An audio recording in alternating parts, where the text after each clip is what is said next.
Imagine achieving everything society tells you to want: money, comfort, technology, status, and still feeling deeply unhappy. Why does human suffering continue even after civilization has conquered nature, built empires, created religion, science, art, and modern society itself? In 1930, Sigmund Freud wrote one of the most disturbing psychological books ever created, Civilization and Its Discontents. A book so powerful that nearly a century later, it still explains anxiety, loneliness, guilt, depression, social conflict, and the hidden emptiness behind modern life better than most modern theories. Freud argued something shocking. The very civilization created to protect us may also be the reason we suffer.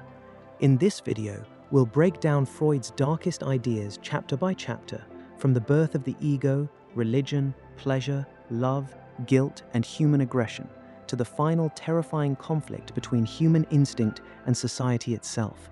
And by the end, you may start seeing modern life very differently. Chapter 1: The Crisis of Human Values. Look at the city. Look at it carefully, not from a distance, but from inside it. From within the noise, the speed, the endless motion of 10 million lives pressing against each other, each one moving forward, each one reaching for something just beyond their fingertips. Watch the man in the expensive suit stepping out of the black car. Watch the woman checking her phone on the 37th floor, the glass behind her catching the whole skyline like a painting. Watch the young man, hungry and brilliant, telling himself that one day, when he has enough, when he is enough, he will finally feel at peace. Now ask yourself quietly, almost in a whisper, when did we decide that this was what a good life looks like? Sigmund Freud was not a comfortable man to read. He was not the kind of thinker who offered you reassurance at the end of a long chapter. He did not believe in easy answers, and he certainly did not believe in the stories we tell ourselves before we fall asleep. In 1929, he sat down and wrote a book, not a clinical manual, not an academic paper buried in footnotes. He wrote something closer to a confession, a quiet, devastating diagnosis of the entire human species. He called it Civilization and Its Discontents. And what he said, stripped of all its complexity, stripped of all its careful academic language, was essentially this: something is deeply, profoundly wrong with the way we live.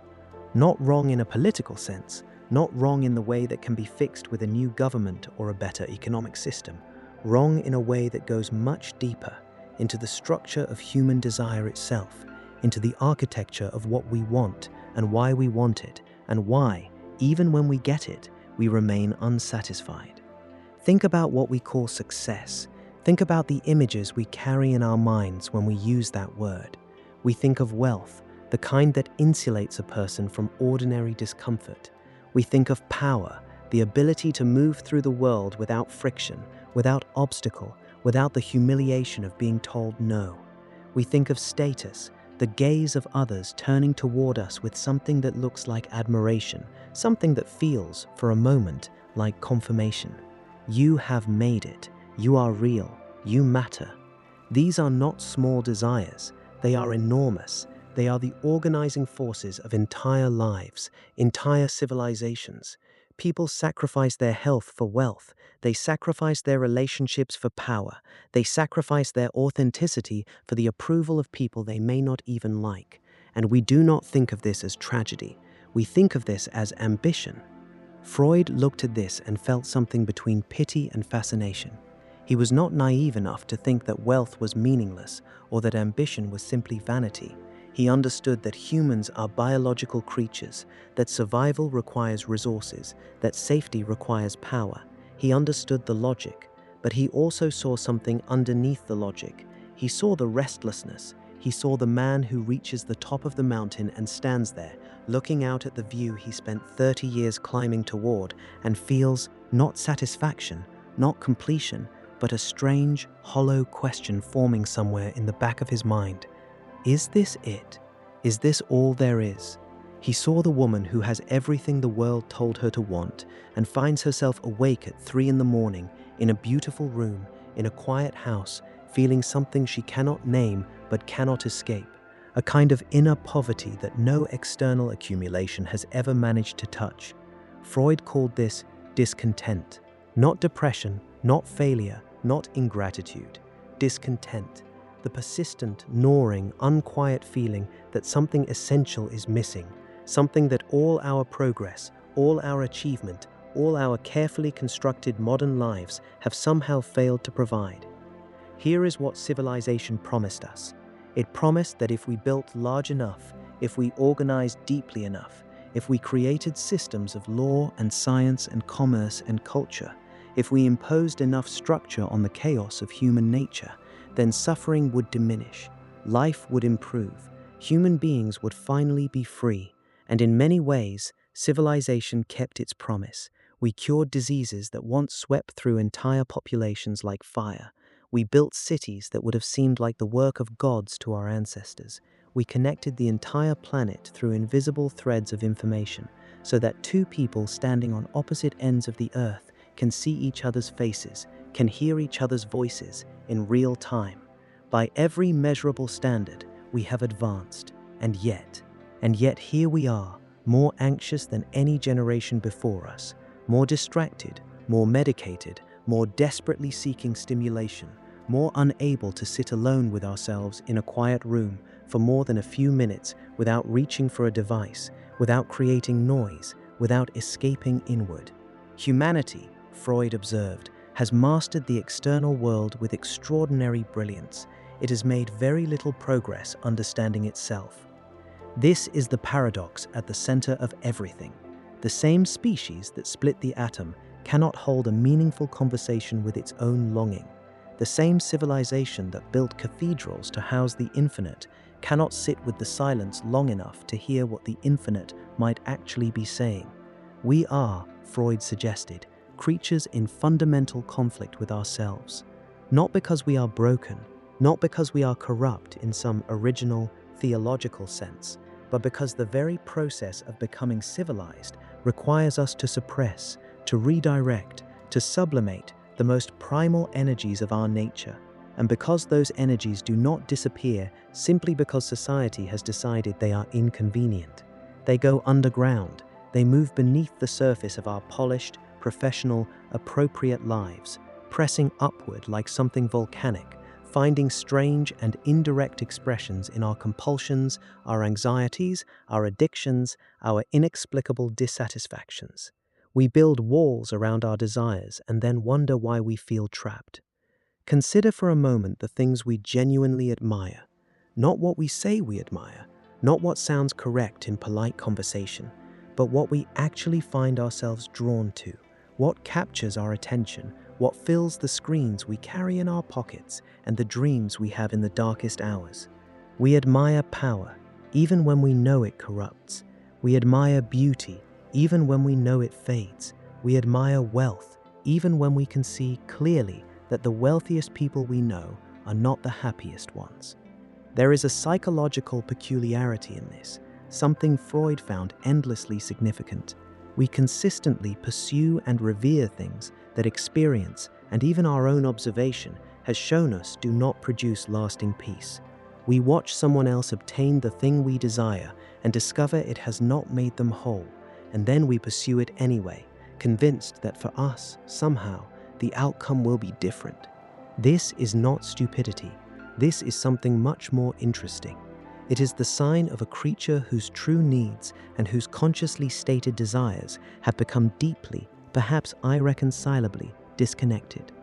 Society teaches us what to want before we are old enough to question the lesson. From the very beginning, the world around us is quietly, persistently, almost invisibly conditioning the direction of our ambitions. Success is defined for us before we have the intellectual vocabulary to interrogate the definition. We absorb it through images, through the behavior of adults, through what gets praised and what gets ignored, through every advertisement, every story, every ranking, every measure that the culture places in front of us. By the time we are old enough to ask, "What do I actually want?" we are already so thoroughly shaped by the answer we were given that we cannot easily tell the difference between our authentic desire and the desire that was installed in us. Freud understood this. He understood that modern civilization does not simply provide a context for human life, it actively shapes the psyche, rewiring the internal landscape, redirecting erotic and aggressive energies towards socially acceptable and economically productive ends. This is not conspiracy. It is simply how civilization works. It functions through internalization, through the creation of a conscience, a superego, a powerful inner voice that enforces the values of society with more efficiency and more intimacy than any external authority ever could. Society does not need to punish most of us most of the time. We punish ourselves. We feel shame before anyone else has the opportunity to judge us.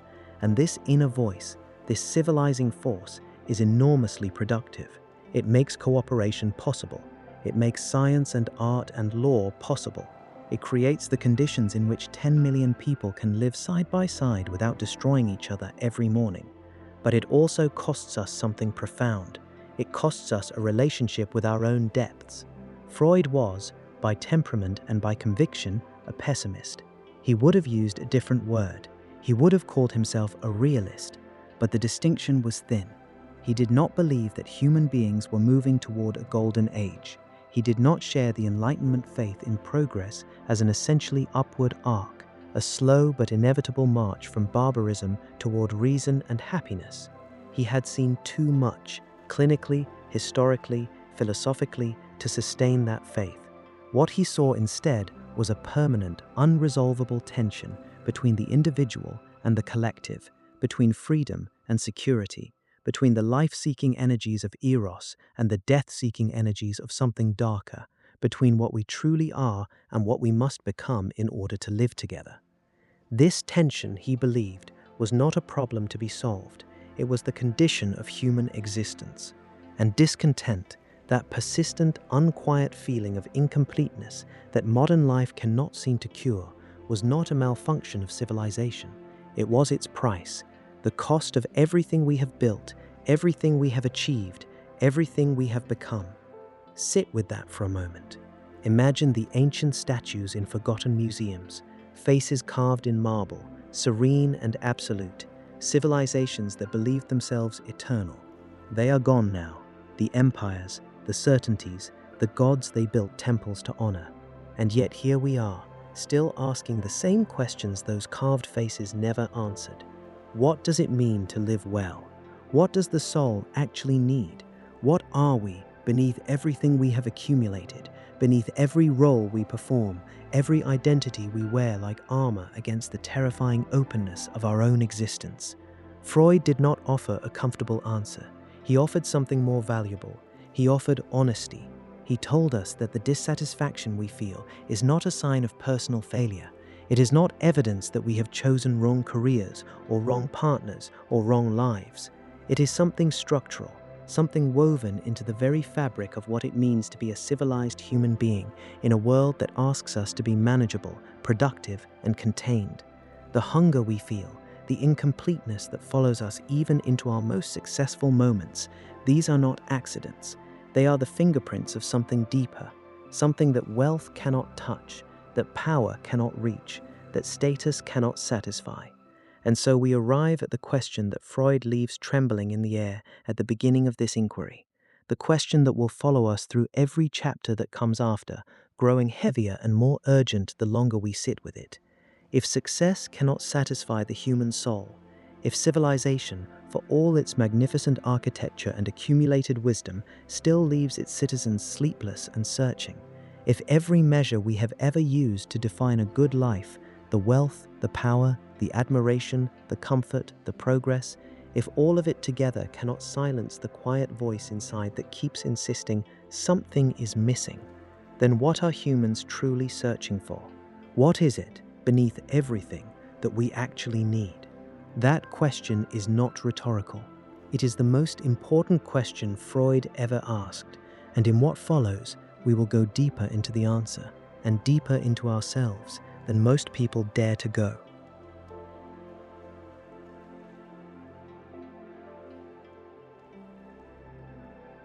Chapter 2: The Oceanic Feeling and Religion. There is a moment, you may have felt it once, perhaps in childhood, perhaps standing alone at the edge of something vast, when the boundary between you and the world dissolves, not metaphorically, not poetically, actually dissolves. The line between where your body ends and where existence begins becomes uncertain, permeable, almost meaningless. For one suspended, inexplicable moment, you are not a person standing in front of the ocean. You are the ocean. You are the darkness above it, the silence beneath it, the ancient rhythm of water moving against stone since before your great-grandmother's great-grandmother drew her first breath. And then it passes, and you are yourself again, contained, separate, ordinary, standing in your body, in your life, in your particular, finite, named existence. But something remains, a faint resonance, like the last note of music after the room has gone quiet. A feeling that what just happened, whatever it was more real than anything your waking mind normally accepts as reality. This feeling has been described in every culture, in every century, in every language humanity has ever spoken. The mystics wrote about it, the poets chased it, the saints built entire theological architectures trying to explain it. Freud called it the oceanic feeling, and it disturbed him profoundly. The year was 1927. Freud had recently published a work called The Future of an Illusion, in which he offered his psychological analysis of religion, a measured, quietly devastating argument that the great faiths of human civilization were, at their psychological root, wish fulfillments, elaborate, culturally transmitted structures of belief designed to protect the fragile human mind from its three most terrifying adversaries: the indifference of nature, the cruelty of other people, and the absolute certainty of death. A French writer, Romain Rolland, a Nobel laureate, a man of deep spiritual sensitivity, read the book and wrote Freud a letter. He did not argue with Freud's conclusions about organized religion. He accepted much of the psychological critique, but he told Freud that he had missed something fundamental, something that lay beneath all the theology, beneath all the ritual, beneath all the institutional structures of faith. He described it as a sensation, a feeling of limitlessness, of oceanic oneness with the universe, a direct, unmediated experience of eternity, not believed in, not reasoned toward, but felt in the body, in the nervous system, in some layer of consciousness deeper than thought. Rolland told Freud that this feeling, this oceanic feeling, was the true source of religious experience, not fear, not helplessness, not the longing for a father, something vaster and more mysterious than any of those things. Freud read the letter carefully. He considered it seriously. He was, above all things, an honest man. He would not simply dismiss what his friend was describing. And then he said something remarkable. He said, "I cannot discover this feeling in myself." Sit with that for a moment.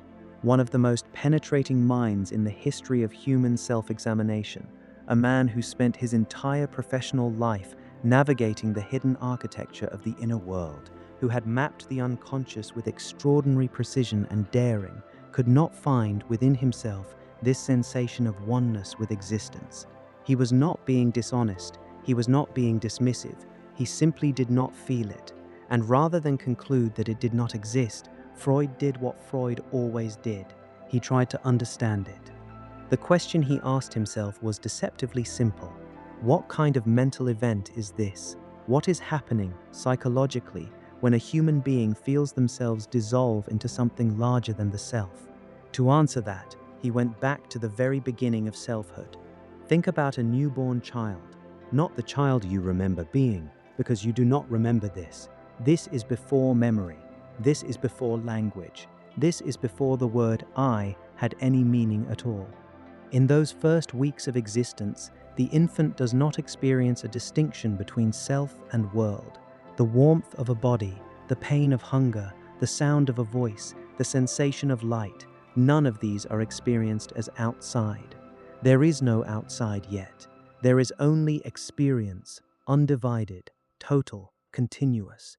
The infant and the universe are, in a psychological sense, the same thing. There is no ego, that fortress of selfhood that most of us inhabit so completely and so automatically that we cannot imagine existing without it.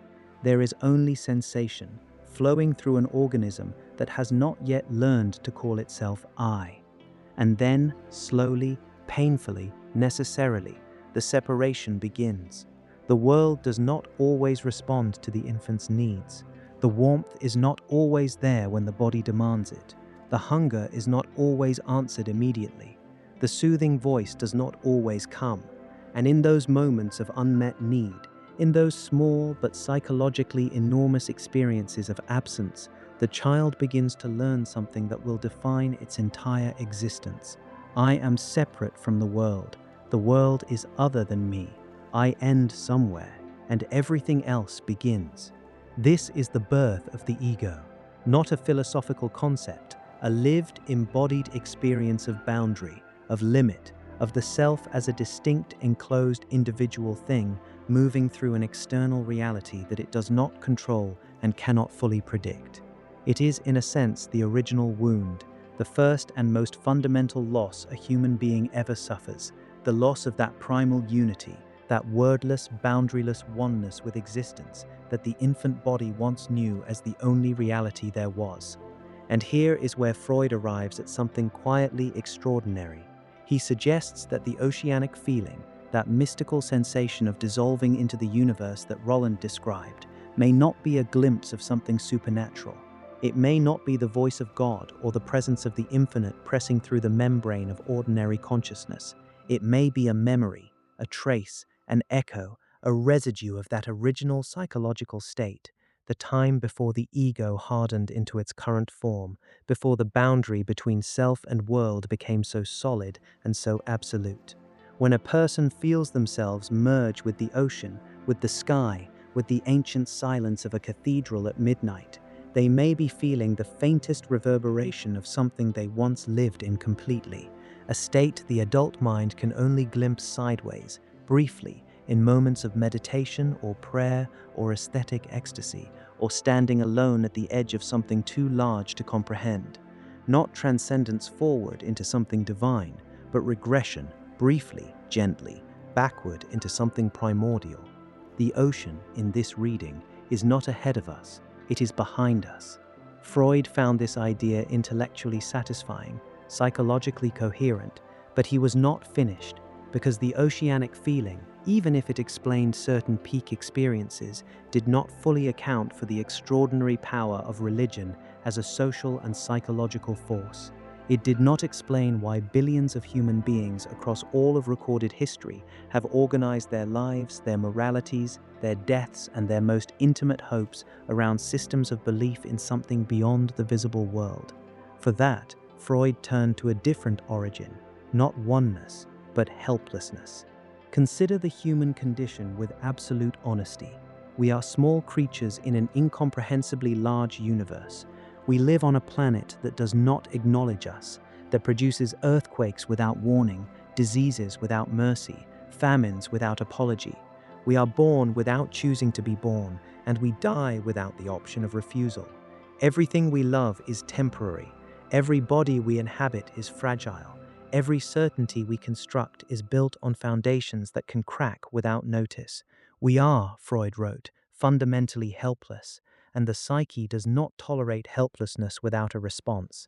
Think back to childhood, that earliest period when helplessness was not metaphor but literal reality, when the world was enormous and incomprehensible, and you were small and entirely dependent on forces beyond your control. What made that bearable? The father, the mother, the protective presence, warm, powerful, knowing, capable of intervening between the frightened child and the terrifying enormity of everything else. The child looks up at the storm and feels afraid. The father takes the child's hand. The storm does not stop, but the fear becomes manageable. Freud's argument was not subtle. He believed that the God of religious experience is, at its psychological root, a projection of this primal need, the Father made cosmic, infinite, eternal, a protective presence extended to cover not just childhood storms, but the ultimate storms, death, meaninglessness, cosmic indifference. The priest speaks to God the way the child speaks to the Father. The prayer is the same prayer, only the words have changed. Do not mistake this for cruelty. Freud was not mocking the person on their knees. He was not standing outside the cathedral with contempt. He understood, with the same clinical compassion he brought to every symptom he encountered, that when a human being creates a structure of meaning to protect themselves from the unbearable weight of uncertainty, they are not being weak, they are being human. The need for protection is real. The suffering that drives people toward faith is real. The longing for a universe that is not indifferent, that sees you, knows you, cares whether you live or die. This longing is one of the most profound and honest things the human heart has ever produced. Freud simply believed the object of that longing did not exist in the form we had imagined it, and that even the most sophisticated faith could not finally deliver the peace it promised, because the helplessness was real, and no story, however beautiful, however ancient, however universally beloved, could make a person permanently immune to the awareness of their own fragility. And yet humans keep returning to this, keep building the temples, keep lighting the candles, keep whispering into the darkness the oldest words in any language, the words that mean, "Are you there? Do you hear me? Am I alone?" There is something in this that even Freud, even a man who could not find the oceanic feeling in himself, even a man who spent his career dismantling illusions, found genuinely moving.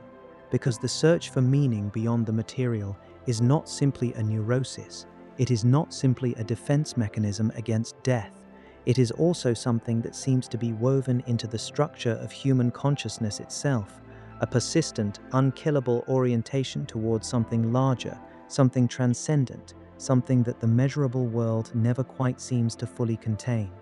We are creatures who make meaning. We are creatures who look at stars and feel, inexplicably, that they are meaningful. We are creatures who stand at the edge of the ocean and feel, without being able to explain why, that we are in the presence of something that matters. Freud could analyze this. He could trace its psychological origins. He could explain, with considerable persuasive power, what mechanisms of the mind produce it, but he could not make it go away, and perhaps that is the most honest thing about him. There is a tension at the heart of this chapter that Freud never fully resolved. On one side, the oceanic feeling, immediate, direct, pre-rational, a felt sense of unity with existence that arrives without argument and departs without explanation. On the other side, the psyche's desperate need for structure, for protection, for a father who stands between the frightened self and the infinite dark. One feels like expansion, the other feels like shelter. One says you are everything, the other says you are protected. And between them sits the ordinary human being, living an ordinary life, reaching most days for neither ecstasy nor surrender, but simply trying to understand what they are, why they are here, and whether the universe that made them is capable of caring about what happens to them. These are not small questions. They are the only questions that have ever really mattered. But if the oceanic feeling is a trace of that original pre-ego state, if the self was once boundless, undivided, continuous with everything, then we must ask something that cuts even deeper. If the human mind was not born with a clear sense of self, then how does the ego actually emerge? How does the I construct itself from the formless? And what is lost permanently, irretrievably in that construction?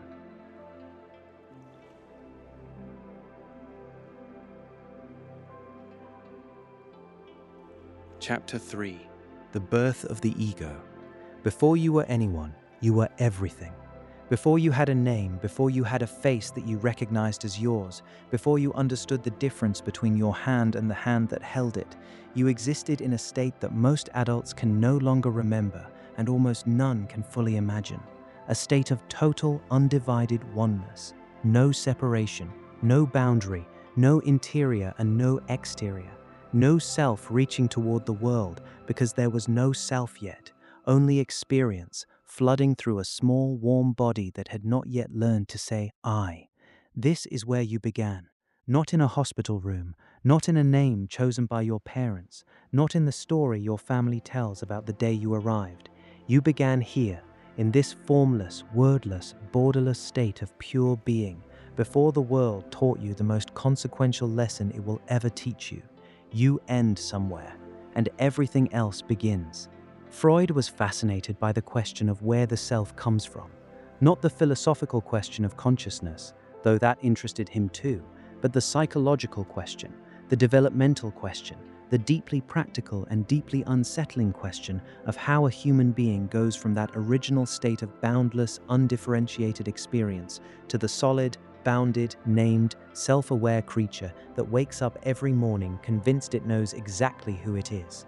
Because that transition, that journey from formlessness to identity, is not simply a biological process. It is not automatic. It is not clean.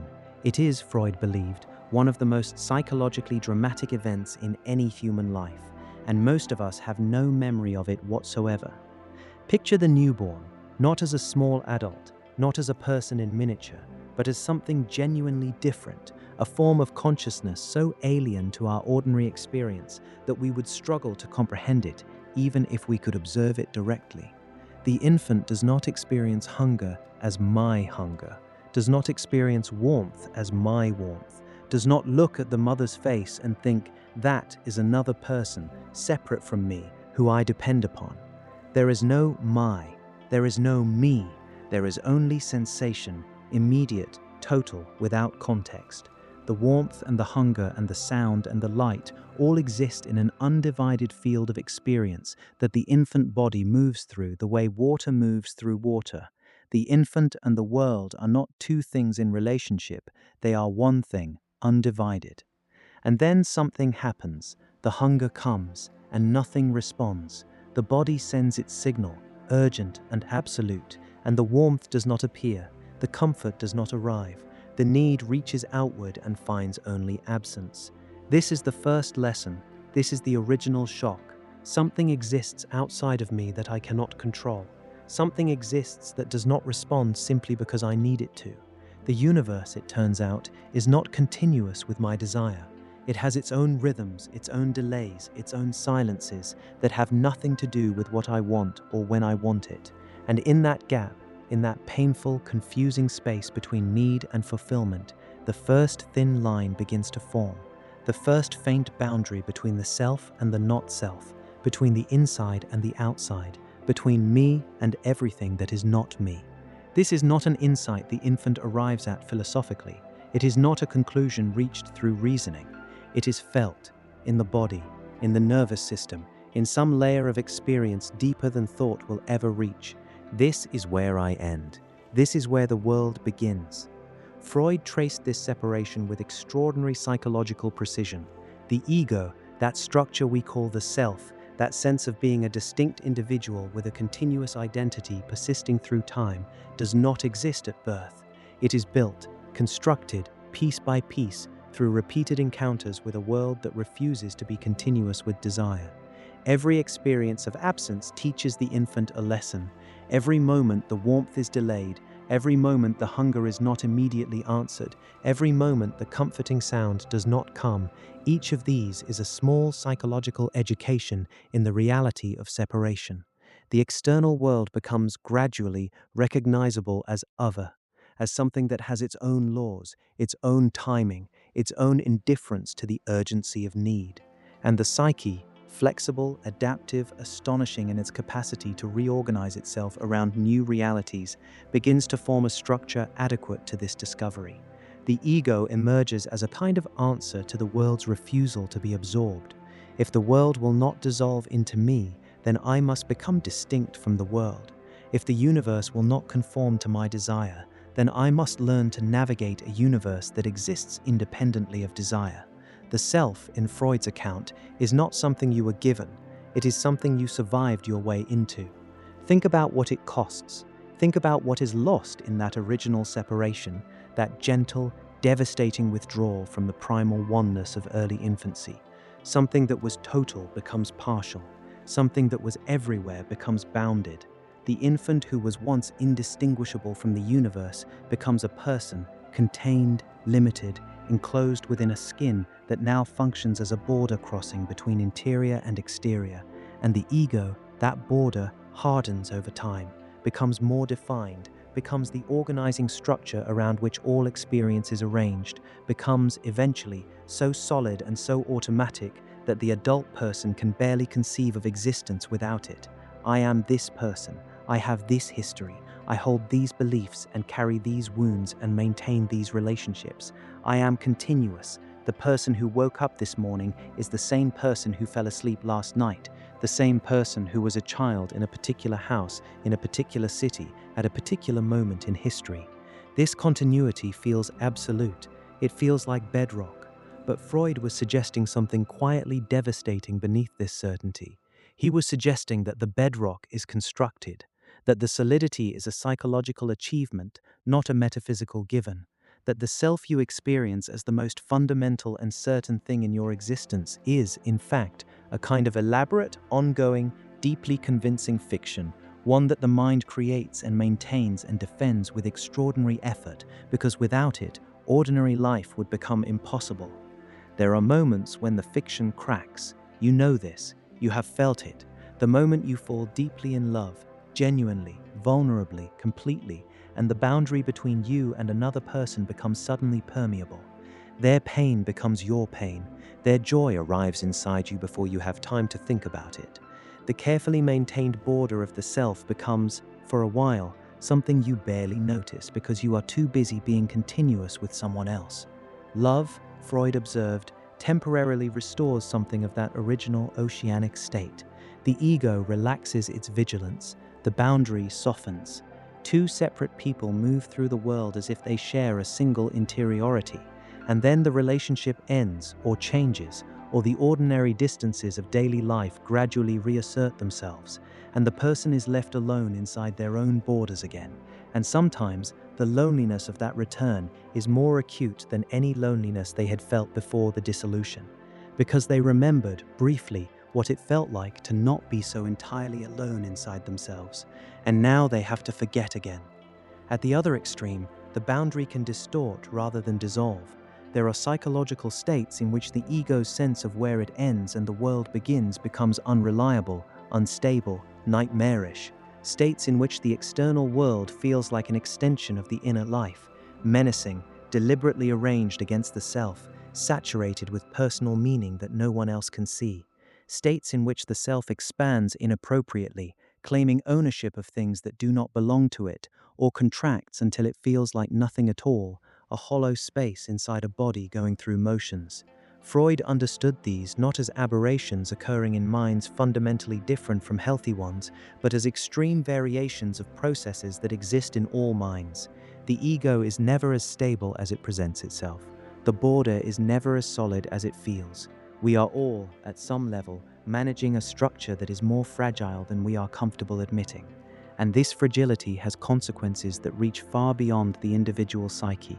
Consider loneliness, not the ordinary loneliness of a quiet evening, but the deeper, more structural loneliness that many people carry through their entire lives without ever quite naming it.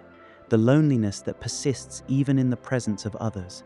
That is present in crowded rooms and successful relationships and full lives that appear, from the outside, to lack nothing. This loneliness has a history. It begins in that original separation, in the moment the infant discovers that the world is other, that the mother is not a continuous extension of the self, that need and fulfillment are not the same thing and never automatically coincide. Every human being alive carries some version of that discovery. The specifics differ, the timing, the intensity, the context, but the underlying psychological event is universal. We were once part of something seamless, and then we became individual, and individuality, for all its gifts, for all the creativity and autonomy and complexity it makes possible, is also, inescapably, a form of isolation. To have a self is to be alone inside it. Civilization requires this. This is something Freud understood with particular clarity.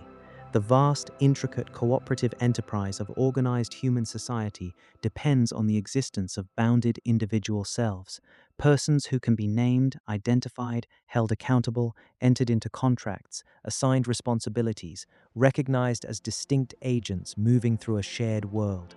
Without the ego, Without that sense of separate identity persisting through time, there is no person to educate, no citizen to govern, no worker to employ, no subject to analyze on a couch in Vienna.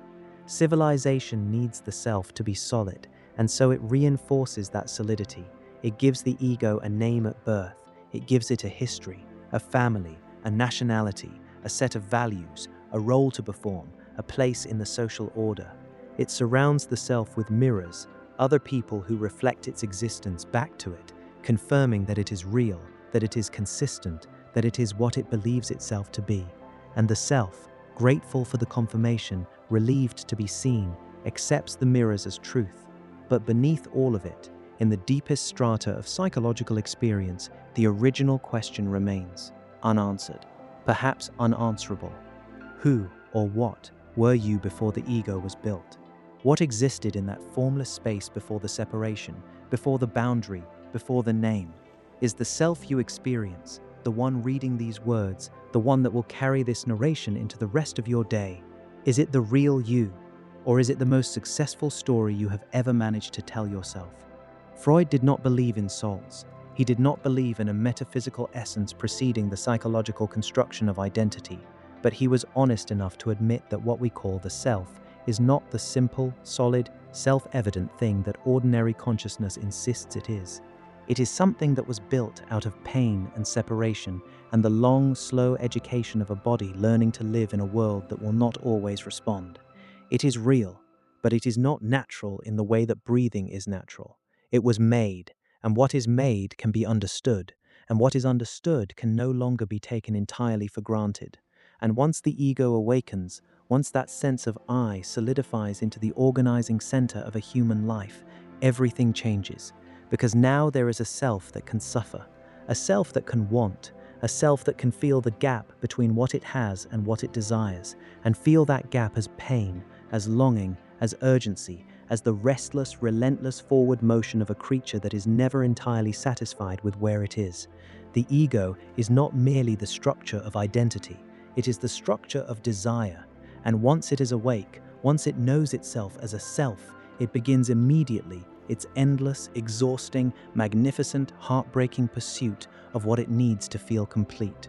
Pleasure, safety, meaning, love, peace. All the things that the primal unity once provided effortlessly, automatically, without effort or negotiation. All the things that the separated self will spend an entire lifetime reaching for. And once the ego awakens, so does the endless pursuit of pleasure, safety, and happiness, which raises the question Freud will now ask with full force: what does the human being actually want? And is it possible, is it ever truly possible, to get it? Chapter 4: Pleasure Principle versus Reality. You have felt it before, that moment when something you wanted, something you chased, planned for, dreamed about in the quiet hours before sleep, finally arrives. And for a moment, sometimes a beautiful, suspended, almost unbearable moment, everything feels complete. The wanting stops, the restlessness goes quiet. The world, for once, seems to have delivered exactly what you asked of it. And then, slowly, almost imperceptibly, it begins to fade. Not the thing itself, the thing remains. The achievement, the relationship, the object, the moment. It is still there, still real, still technically everything you wanted. But the feeling has already begun its retreat, like warmth leaving a room you have just stepped out of, like a song ending while the last note still hangs in the air. The satisfaction, so vivid, so total just a moment ago, is already becoming something quieter, something more ordinary, something that no longer fills the space inside you the way it did when it was still only a promise. And somewhere in the back of your mind, almost before the old desire has finished dissolving, a new one has already begun forming. You want something else now. You always want something else. This is not a personal failure. It is not ingratitude or weakness or some flaw in your particular character. Freud would tell you it is simply the structure of being human.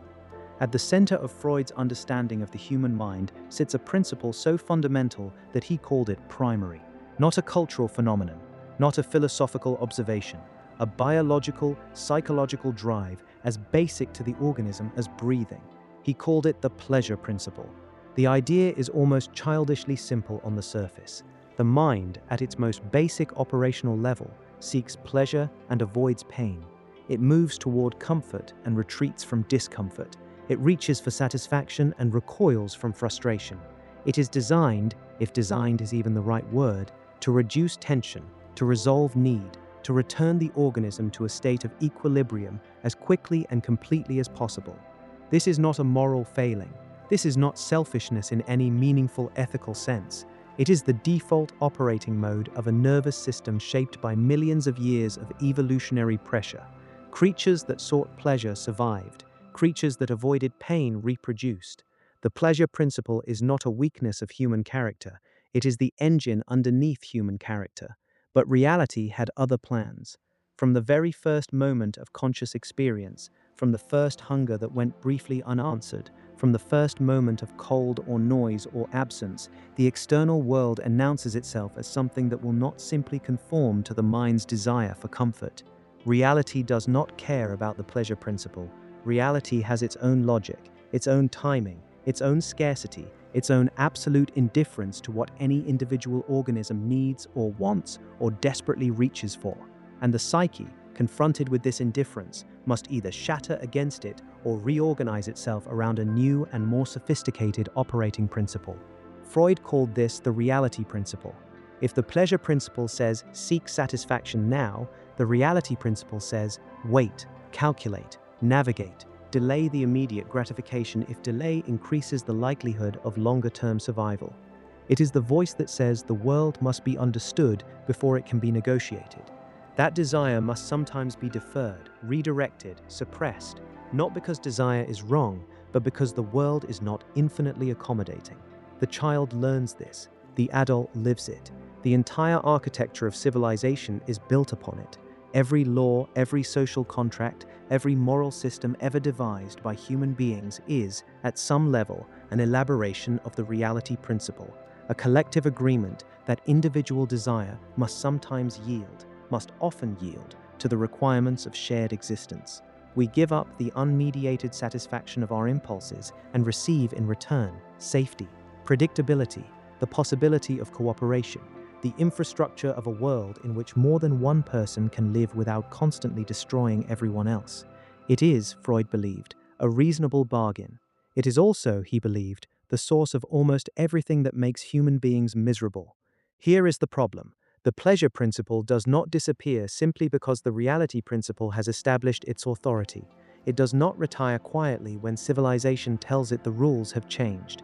It continues operating beneath the surface of every polished, disciplined, socially appropriate adult life, pressing upward, insisting, demanding, finding indirect routes when direct routes are blocked. And this creates a pressure that never fully resolves. Every human being alive is conducting, at every moment, a negotiation between what they want and what reality will permit, between the urgent, immediate, biological voice of desire and the slower, more calculating voice of consequence and limitation and social expectation. Most of the time, the negotiation happens below conscious awareness. You do not decide in the morning to suppress your aggressive impulses before entering a professional environment. You simply enter the environment as a person who has internalized the rules so thoroughly that suppression no longer requires effort. But the suppression is still happening, and it accumulates. Now consider happiness. Not happiness as a philosophical concept, not happiness as an abstract goal, but happiness as you have actually experienced it, in the body, in real time, in the specific and unrepeatable moments of your actual life. When was the last time you felt genuinely, completely happy? Hold that memory carefully. Notice what it contains. Notice the quality of it, the particular texture of how it felt to be in that moment, wanting nothing, needing nothing, entirely at rest within your own experience. Now notice how long it lasted. Freud's observation, perhaps the most quietly devastating observation in this entire book, is that the human nervous system is not built to sustain happiness, not because happiness is rare or difficult to access, but because of something more fundamental, because pleasure is by its very psychological nature a contrast experience. It is most vivid at the moment of transition, when an absence becomes a presence, when a pain resolves, when a need is finally met.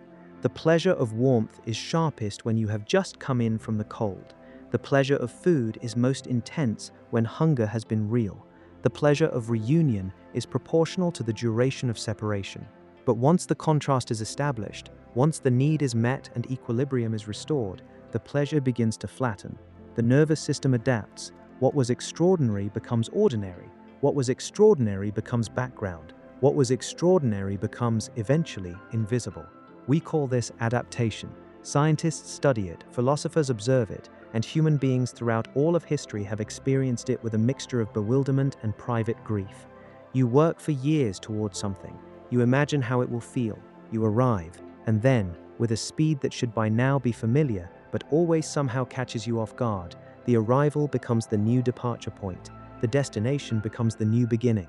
And the next thing, the thing beyond this thing, has already begun its seductive suggestion at the edge of your awareness. Freud did not soften this. He said, with the particular kind of gentleness that honest pessimism sometimes achieves, that human beings are simply not built for lasting happiness. Not as a judgment, not as a condemnation, but as a structural observation about the relationship between the pleasure principle and the biology it operates within. We are creatures of relief, not contentment. We feel most acutely when moving from pain toward pleasure. In a sustained state of comfort, we feel relatively little, and what we feel, mostly, is the emerging pressure of a new desire, a new restlessness, a new sense that something is still missing. The hedonic treadmill, some will call it later, but Freud understood its mechanism long before the term existed, and he went further. He identified 3 sources of suffering that no amount of pleasure can permanently overcome. 3 dimensions of reality that will, with absolute reliability, introduce pain into any human life, regardless of how successfully the pleasure principle is otherwise satisfied. The body, the world, other people. The body ages. This is not philosophy. This is tissue and time and the slow, patient indifference of biology to the ego's desire for permanence. The body that once delivered pleasure with ease becomes, over decades, a source of limitation and eventually of pain.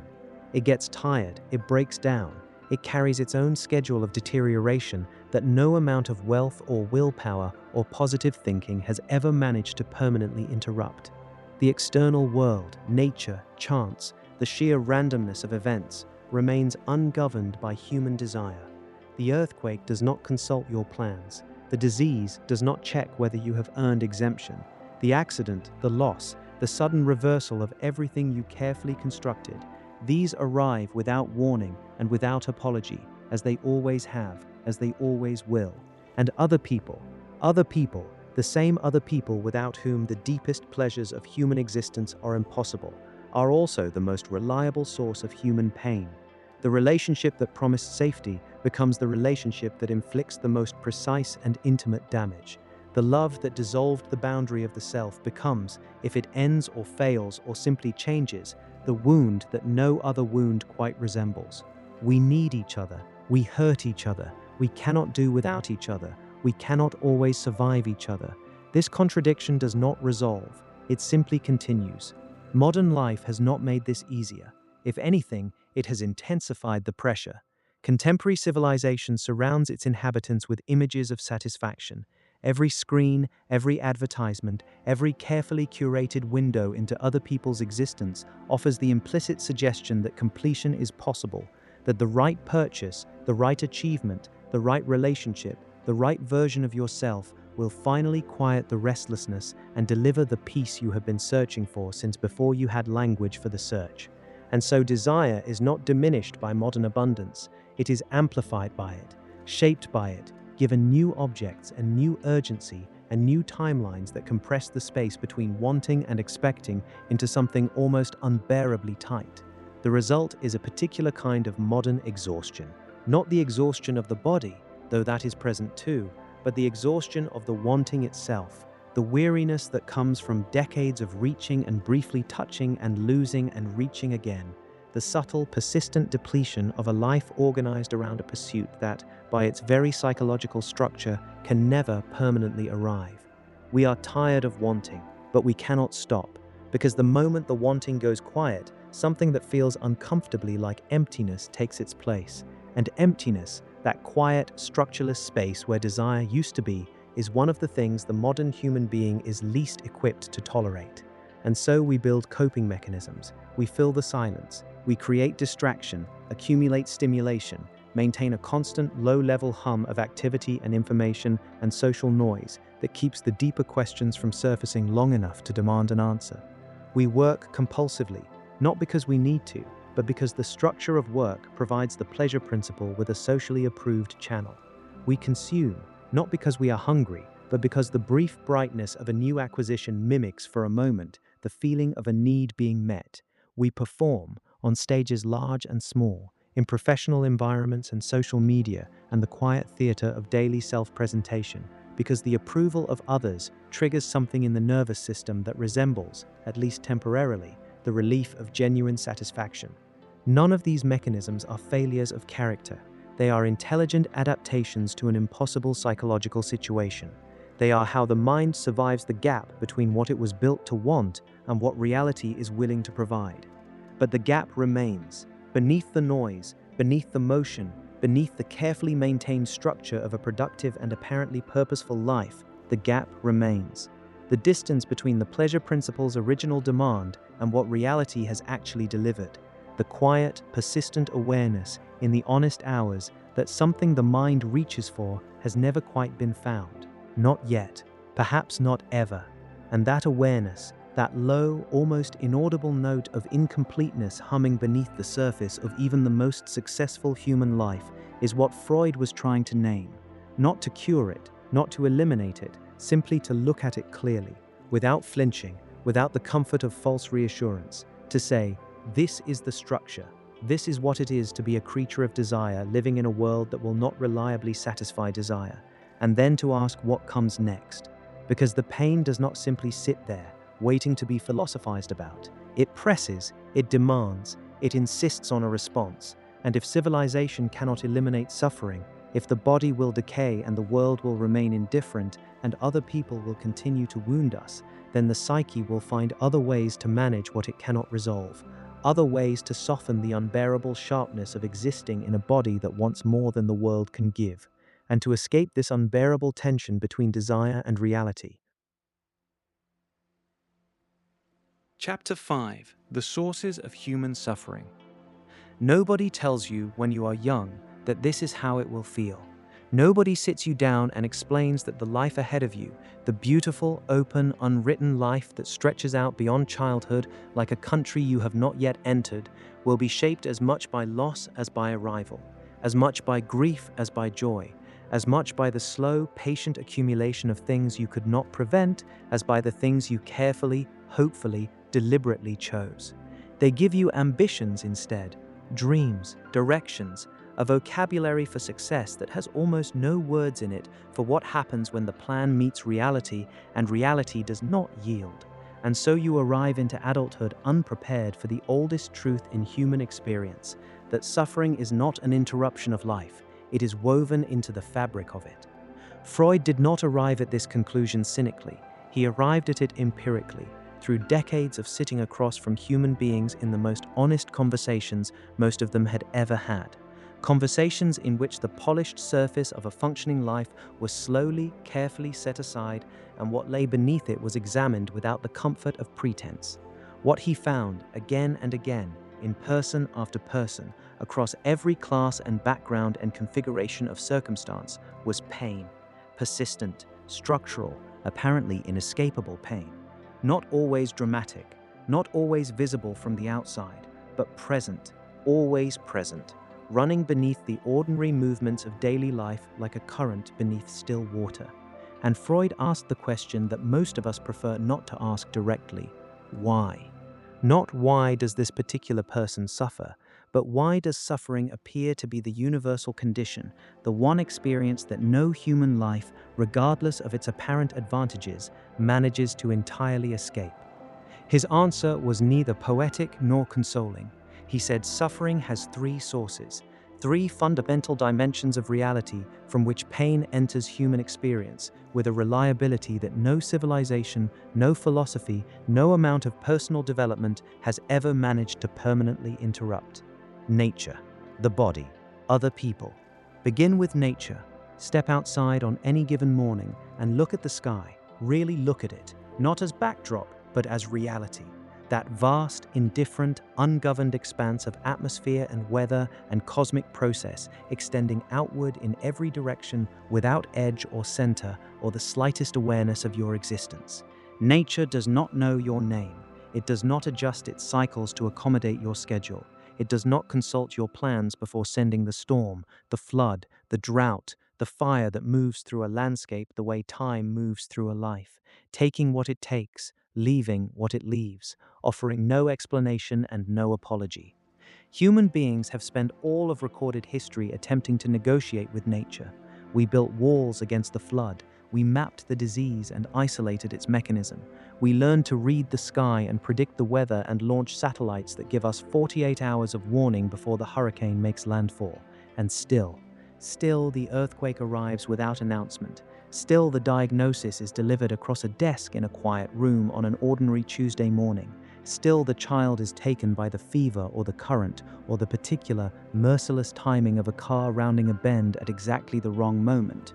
We have reduced nature's power over us. We have not eliminated it. And the awareness of that, the background knowledge that the universe in which we live is not constructed around our safety, that we are small organisms navigating forces that predate us by billions of years and will continue long after every trace of us has dissolved. This awareness is not simply an intellectual position, it is a felt thing, carried in the body, expressed in the anxiety that surfaces without warning in the night, in the way a parent watches a child cross a street, in the particular quality of dread that arrives when the results are still pending and the phone has not yet rung. We are helpless before nature in ways that our daylight confidence carefully disguises, and we know it. Now turn inward. The body, this instrument through which all experience arrives, this biological structure without which nothing you have ever loved or thought or felt would have been possible, is also with absolute and patient certainty moving toward its own ending. From the moment of birth, the body is in the process of becoming something less than it was. The cells divide and replicate and eventually err. The systems that operate with such elegant precision in youth become, decade by decade, less reliable, less resilient, less forgiving of the demands placed upon them. This is not tragedy in any dramatic sense. It is simply biology, entropy operating on organic tissue with the same impartial consistency it applies to everything else in the physical universe. But it does not feel impartial from the inside. It feels personal. The first gray hair noticed in the mirror is not merely a biological event, it is a psychological one. A small, quiet confrontation with the reality of time. The first serious illness, the first morning the body refuses to move the way it moved yesterday. The first clear evidence that the instrument is beginning its long, irreversible negotiation with limitation. And behind all of it, never fully out of awareness, never entirely suppressed no matter how successfully the daily routine maintains its forward momentum, the fact of death. Not as philosophy, not as abstraction, but as the specific, personal, absolutely certain end of this particular life, this particular consciousness, this particular accumulation of experience and memory and love that has taken decades to become what it is. Freud understood that death is not merely the conclusion of human suffering. It is the silent background against which all human activity is conducted.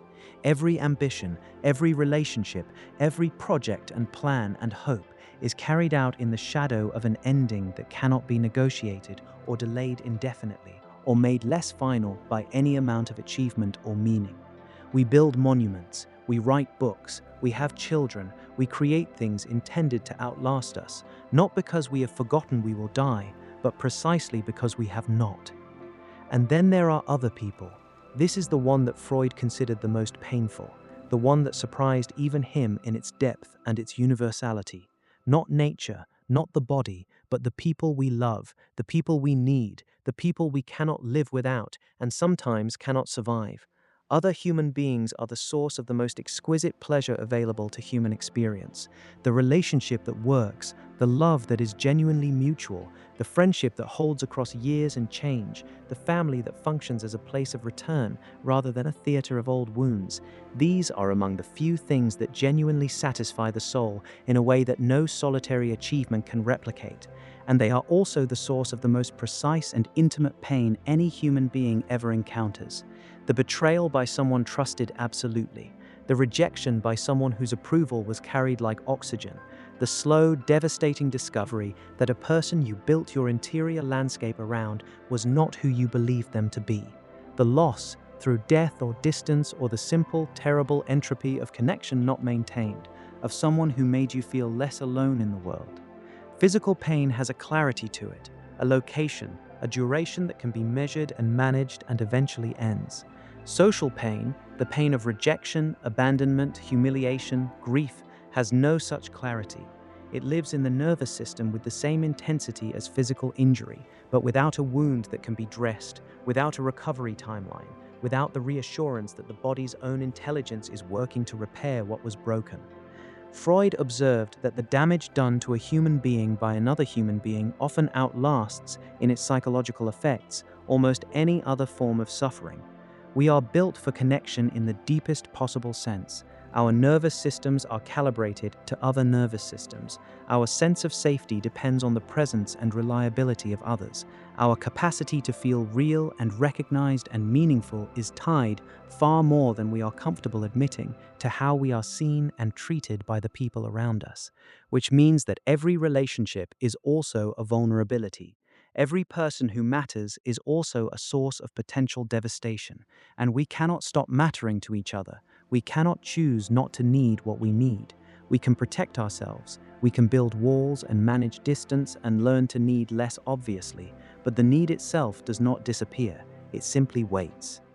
Look around at the world Freud was describing, and then look around at the world as it actually exists today. The city at 10 o'clock on a weeknight, the streets still full of movement, light bleeding from windows, thousands of lives pressing against each other in the anonymous intimacy of urban existence. Every person in every lit window carrying their own version of these three sources of pain: the body aging, nature indifferent, and somewhere in every life, some relationship that has left marks that have not fully healed. The woman on the crowded train, expression composed, earbuds in, entirely sealed against the 50 people surrounding her, each of them equally sealed. A city of 10 million people arranged in elaborate proximity and experiencing, many of them, a loneliness so structural and so persistent that it has become invisible, not a crisis, but simply the texture of modern life. The man at the office desk, performing competence and direction and confident purpose, while somewhere beneath the performance an anxiety runs continuously that he has learned not to examine too closely because examination does not help, and the work still needs to be done and the appearance of stability must be maintained because the alternative is too exposed, too uncertain, too revealing of how little certainty there actually is. The teenager looking at screens that show only the curated surfaces of other lives, the highlight reels, the filtered images, the performances of happiness so convincing that they function as evidence that everyone else has found the thing she cannot find, that everyone else has solved the equation she cannot solve, that the incompleteness she feels is not universal, but specific, personal, a sign of some particular failure in herself. Technology has done extraordinary things. It has connected human beings across distances that once made connection impossible.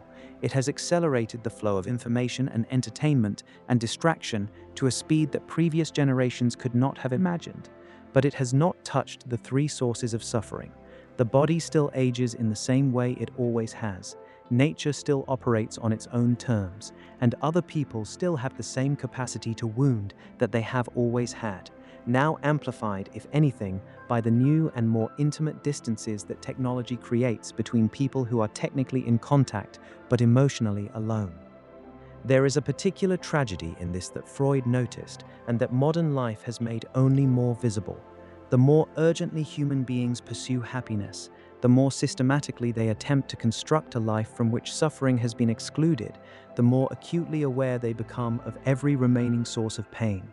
The optimization of comfort does not produce contentment. It produces a heightened sensitivity to discomfort, a lowered tolerance for the inevitable friction of existence, a growing conviction that any pain that remains is an injustice rather than a condition.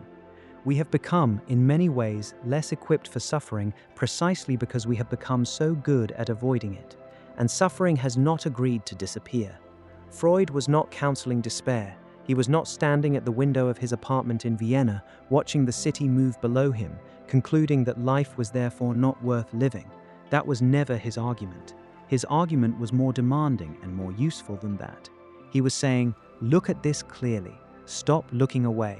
Stop covering it with optimism that hasn't been earned, or distraction that only delays the confrontation, or narratives of progress that measure everything except the things that actually hurt.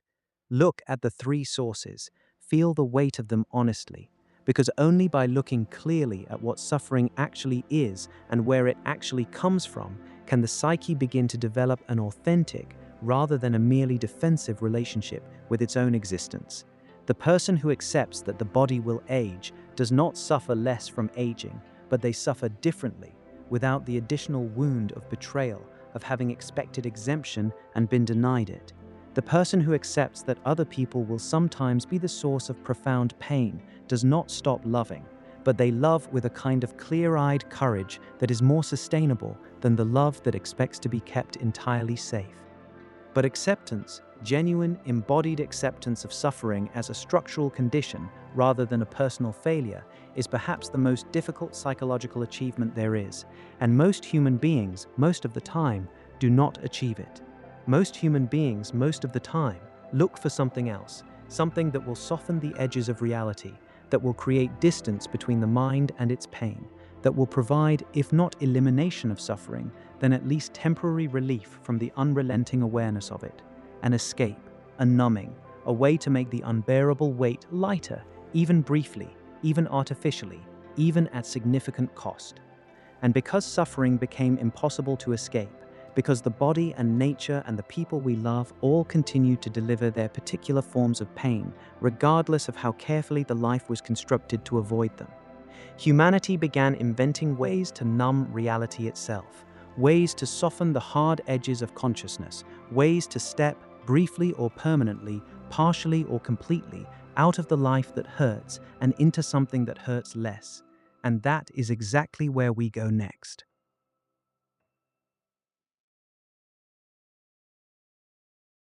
Chapter 6: Humanity's Escape Mechanisms. There is a moment, you may recognize it, when the silence becomes too loud. When the phone is down, the music is off, the screen is dark, and there is nothing left between you and the interior of your own mind. No notification to answer, no task to redirect your attention, no sound to fill the space where thought would otherwise rise.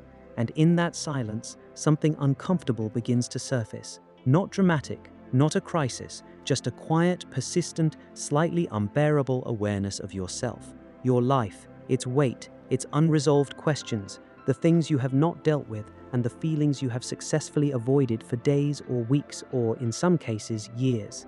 And within moments, almost reflexively, almost before the discomfort has fully formed, your hand reaches for the phone. The music comes back on, the silence is filled, and the thing that was rising quietly returns to wherever it came from, waiting with more patience than you have. Freud would have recognized this instantly. He would have called it exactly what it is. The human psyche, Freud understood with particular clarity, cannot endure suffering continuously. It was not built for sustained, unmediated confrontation with pain.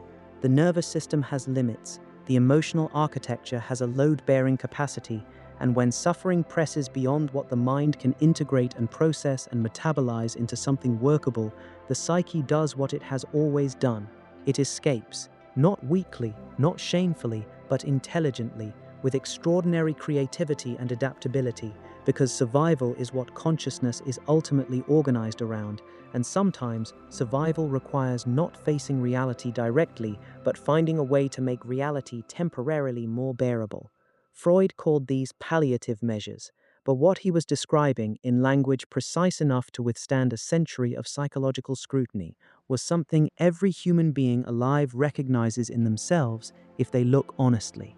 The mechanisms by which we manage not to feel what we cannot yet afford to feel. The oldest of these is also the most direct. Since the first human being discovered that a fermented fruit or a particular plant or a concentrated chemical could alter the experience of consciousness, could soften its edges, quiet its relentless internal commentary, replace the sharp awareness of suffering with a warm and approximate peace, intoxication has been a fundamental feature of human civilization. Not a corruption of it, a feature. Every culture in recorded history has developed its own chemistry of escape. Every civilization has produced substances that promise the mind a brief holiday from itself. And the consistency of this, the geographical and historical universality of the human desire to chemically alter consciousness, suggests something important. It is not a moral failure, it is a psychological need. The person reaching for the glass at the end of a day that has asked too much of them is not simply giving in to weakness. They are seeking what Freud understood as a genuinely significant thing, a temporary reduction in the tension between desire and reality, a brief release from the pressure of being a conscious creature in a world that does not accommodate consciousness comfortably. The alcohol works, for a while, the anxiety recedes, the internal critic goes quiet, the boundaries of the self soften, the weight of tomorrow becomes, for a few hours, someone else's problem. And then it returns, always returns, sharper sometimes for having been briefly escaped, and the mechanism that provided relief becomes, in time, its own source of suffering, added to the original weight rather than removed from it. But the need that drove the reaching was real. That need does not disappear simply because the solution is imperfect. Intoxication is only the most literal form of the deeper desire, what humans are truly reaching for. Beneath every specific escape mechanism, beneath the chemical and the behavioral and the psychological, is not simply the absence of pain. It is something more specific. They want a rest from consciousness itself, from the relentless, exhausting, never fully suspended awareness of being a self in a world that is uncertain and finite and sometimes overwhelming, from the constant low-level hum of anxiety that modern existence generates and that no amount of achievement or comfort has yet managed to permanently silence. The mind wants, occasionally, to stop, and when it cannot stop, when sleep does not come or does not go deep enough, when meditation remains inaccessible, when the ordinary sedations of routine have lost their numbing power, it reaches for whatever is available. This is why fantasy was invented. The human capacity for imagination is extraordinary. It may be, in evolutionary terms, our most sophisticated survival tool, the ability to simulate futures, to rehearse scenarios, to hold in the mind things that do not yet exist, or things that exist elsewhere, or things that exist only in the constructed interior world of story and dream. But it is also, Freud understood, a form of escape, a way of living, temporarily, in a reality more accommodating than the actual one. The story does this, the film does this, the novel carried into a sleepless night does this, not by providing information or instruction, but by offering the exhausted mind a place to inhabit that is not its own life, a consciousness to move through that is not burdened with its own particular grief and worry and unresolved history. We call this entertainment. But the depth of human hunger for narrative, the way stories have been central to every human culture since the beginning of language, the way people will travel and pay and stay awake until 3 a.m. for the sake of a good story, suggests something more essential than leisure, suggests that the need to temporarily inhabit an alternative reality is not a preference, it is a requirement. Art, at its highest and most serious, does something subtly different from mere escape. Freud recognized this with genuine admiration.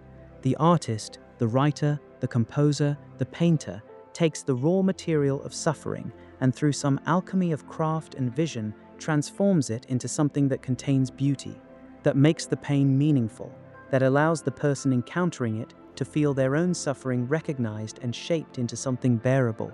Art does not eliminate pain, it dignifies it. It says, your experience is real, and it matters, and you are not alone in it. And here, I have made it into something you can look at.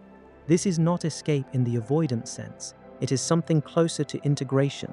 the mind finding a way to face what it cannot simply endure and survive the facing. But even art, at its most profound, offers a kind of temporary relief, a few hours in which the world makes more sense than it actually does, a space in which beauty creates the illusion, deeply felt and briefly sustained, that existence is organized around meaning rather than simply happening. Not everyone reaches outward for escape. Some turn inward instead, construct around themselves a careful architecture of distance, reduce the surface area of exposure, fewer relationships, fewer emotional investments, fewer situations in which vulnerability is required and the possibility of pain therefore exists. The person who has been hurt enough, in the specific and intimate way that only other people can hurt, who has extended themselves into connection and found connection to be the source of their deepest damage, sometimes arrives at a conclusion that feels, in the moment, like clarity. Less, want less, need less, let fewer people in, maintain the distance that makes devastation impossible. And the withdrawal works, in the limited sense that any avoidance works. The specific pain of rejection, betrayal, abandonment, these do not arrive if the door is never opened. The loneliness that results is real, but it is a loneliness chosen and therefore controlled, which feels safer than the loneliness that is imposed by someone else's departure. Freud understood isolation as a form of self-protection so psychologically coherent that it almost constitutes its own logic. The person choosing it is not irrational. They have simply decided that the price of connection is higher than they are currently able to pay. But the cost of isolation is its own kind of suffering. The self, starved of the genuine contact it was built for, does not become peaceful. It becomes hollow. The protected interior that was supposed to be safe becomes, in time, a different kind of prison, quiet, orderly, and profoundly alone. Modern civilization has provided an alternative to both connection and isolation that previous centuries could not have imagined: the simulation of connection, the performance of presence, the elaborate, sophisticated, algorithmically refined system of digital interaction that provides the nervous system with just enough social stimulation to quiet the loneliness without requiring the vulnerability that genuine intimacy demands. The scroll, the notification, the like, the comment, the brief acknowledgement from a face on a screen that says, in its own attenuated digital way, "I see you, you exist, you are not entirely alone." It is not enough. Everyone who uses it knows at some level that it is not enough, but it is available, immediately, at any hour, without the risk of rejection or the labor of emotional maintenance or the terrifying exposure of being fully known by another person. And so the phone is reached for not once but dozens of times a day. Not because there is information urgently needed, but because the silence has become uncomfortable, and the scroll provides, in its own modest way, the same service that alcohol provides in its more dramatic one: a buffer between the mind and itself, a noise that prevents the interior from becoming too quiet. Work performs a similar function, and with the additional advantage of social approval. The person who works obsessively is not, in the cultural narrative, escaping. They are ambitious, disciplined, committed. The hours disappearing into professional activity are read as signs of character rather than as symptoms of the same avoidance that the person staring at a screen in a bar at midnight is engaged in. But Freud saw through the distinction. The structure of compulsive work, the way it fills time completely, provides continuous purpose, creates a succession of tasks that march forward without the gaps in which existential questions might otherwise surface, functions as one of the most socially sophisticated escape mechanisms humanity has ever developed. The work is real, the achievement is real, the contribution may be genuinely meaningful, but the compulsion driving the hours has another source entirely. It is not only ambition, it is also the terror of stillness, the fear of what would surface if the activity stopped long enough for the interior to speak. The executive who cannot take a vacation, the person who feels genuine anxiety when not productive, the mind that has organized its entire sense of worth around its capacity to perform. These are not simply driven people, they are people for whom stopping has become more frightening than continuing. And this is the contradiction at the center of modern life that Freud was gesturing toward with all of this. the one that becomes visible only when you step back from the individual mechanisms and look at the pattern they collectively form.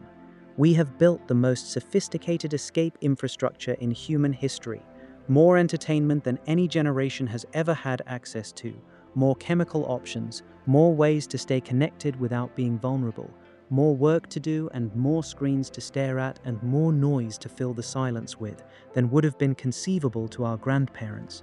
And we are not less anxious. We are, by almost every measure, more anxious. Because the escape mechanisms do not address the sources of suffering, they address the awareness of suffering. And the awareness, temporarily suppressed, returns, as it always returns, with the accumulated pressure of everything that was avoided added to the original weight. The silence that was fled from is still waiting. The questions that were scrolled past are still there.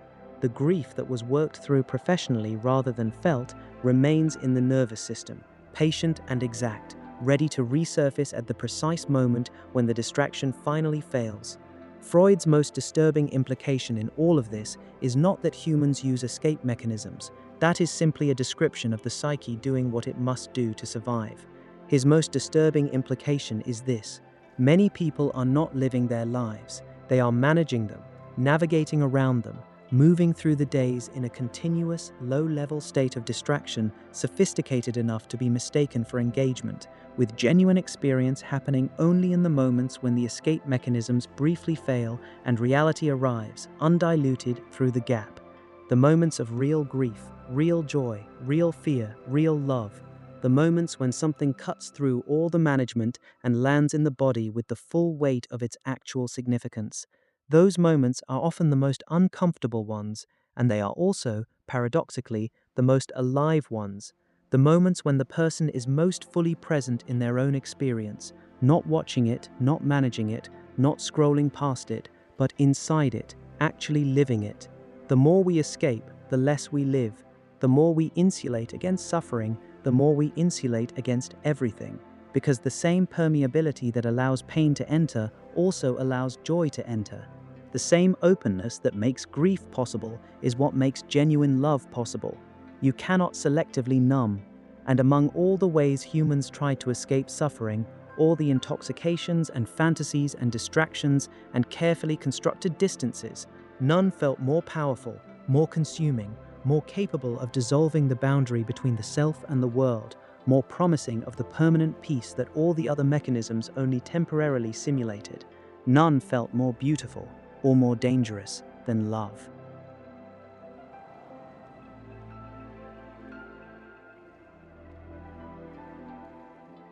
Chapter 7. Love as humanity's most beautiful illusion. You know the feeling, not the idea of it, not the version that exists in songs and cinema and the careful language of anniversary cards. The actual feeling, raw and specific and slightly terrifying, of wanting one particular person so much that their absence reorganizes the entire emotional landscape of your day. The way you check your phone not because you are expecting anything, but because the checking itself is a form of contact. The way a room feels different after they have been in it. The way a song becomes permanently theirs the moment you hear it together. The way your own thoughts start to have an audience. You narrate your life to someone who is not there because somewhere along the way they became the person you are living it for. This is love, not the philosophy of it, the reality of it. And Freud, who spent his life examining the machinery of human desire with the careful, unsentimental eye of a surgeon, looked at this and said something that most people find either deeply true or deeply uncomfortable. He said that love is the closest thing to happiness that the human being is ever likely to find, and also that it is the place where the human being becomes most completely, most catastrophically, most irreversibly vulnerable. Both things, at the same time. The hunger for love begins earlier than most people realize, not in adolescence, not in the first romantic relationship, but in the first relationship of any kind, the wordless, total, physical dependency of an infant on the person who keeps it alive. That original bond, that first experience of another human being as both the source of warmth and the source of its absence, shapes the emotional nervous system in ways that continue operating decades later in relationships the conscious mind thinks it has constructed entirely fresh. We enter every love carrying the blueprint of the first one, and what that first one taught about whether closeness is safe, about whether absence means abandonment, about whether the warmth will return after it withdraws. All of that becomes the invisible architecture of every intimacy that follows. Freud understood love not as a spiritual mystery that exists outside of psychology, but as a psychological event with roots, with history, with a logic that can be traced even when it cannot be controlled. To understand why love feels the way it feels, why it arrives with such disproportionate intensity, why it disrupts so thoroughly, why losing it creates a pain out of proportion to anything the rational mind can justify, you have to understand what love is actually doing for the psyche that reaches for it. Loneliness, in its deepest form, is not simply the absence of company. It is the experience of being sealed inside your own consciousness with no reliable way out, existing as a self that cannot be fully known, fully communicated, fully reached by another person, no matter how many words are exchanged or hours spent in proximity. The fundamental isolation of individual experience, the fact that no one can ever fully occupy your interior, feel precisely what you feel, understand from the inside the specific texture of being you, this is one of the quieter and more persistent forms of suffering that human beings carry. And then love arrives, and for a while, sometimes a brief while, sometimes a long one, the isolation recedes. The boundary of the self becomes permeable.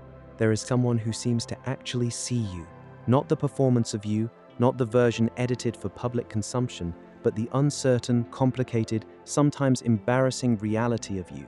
And they remain, they stay, they look at the actual thing and call it beautiful.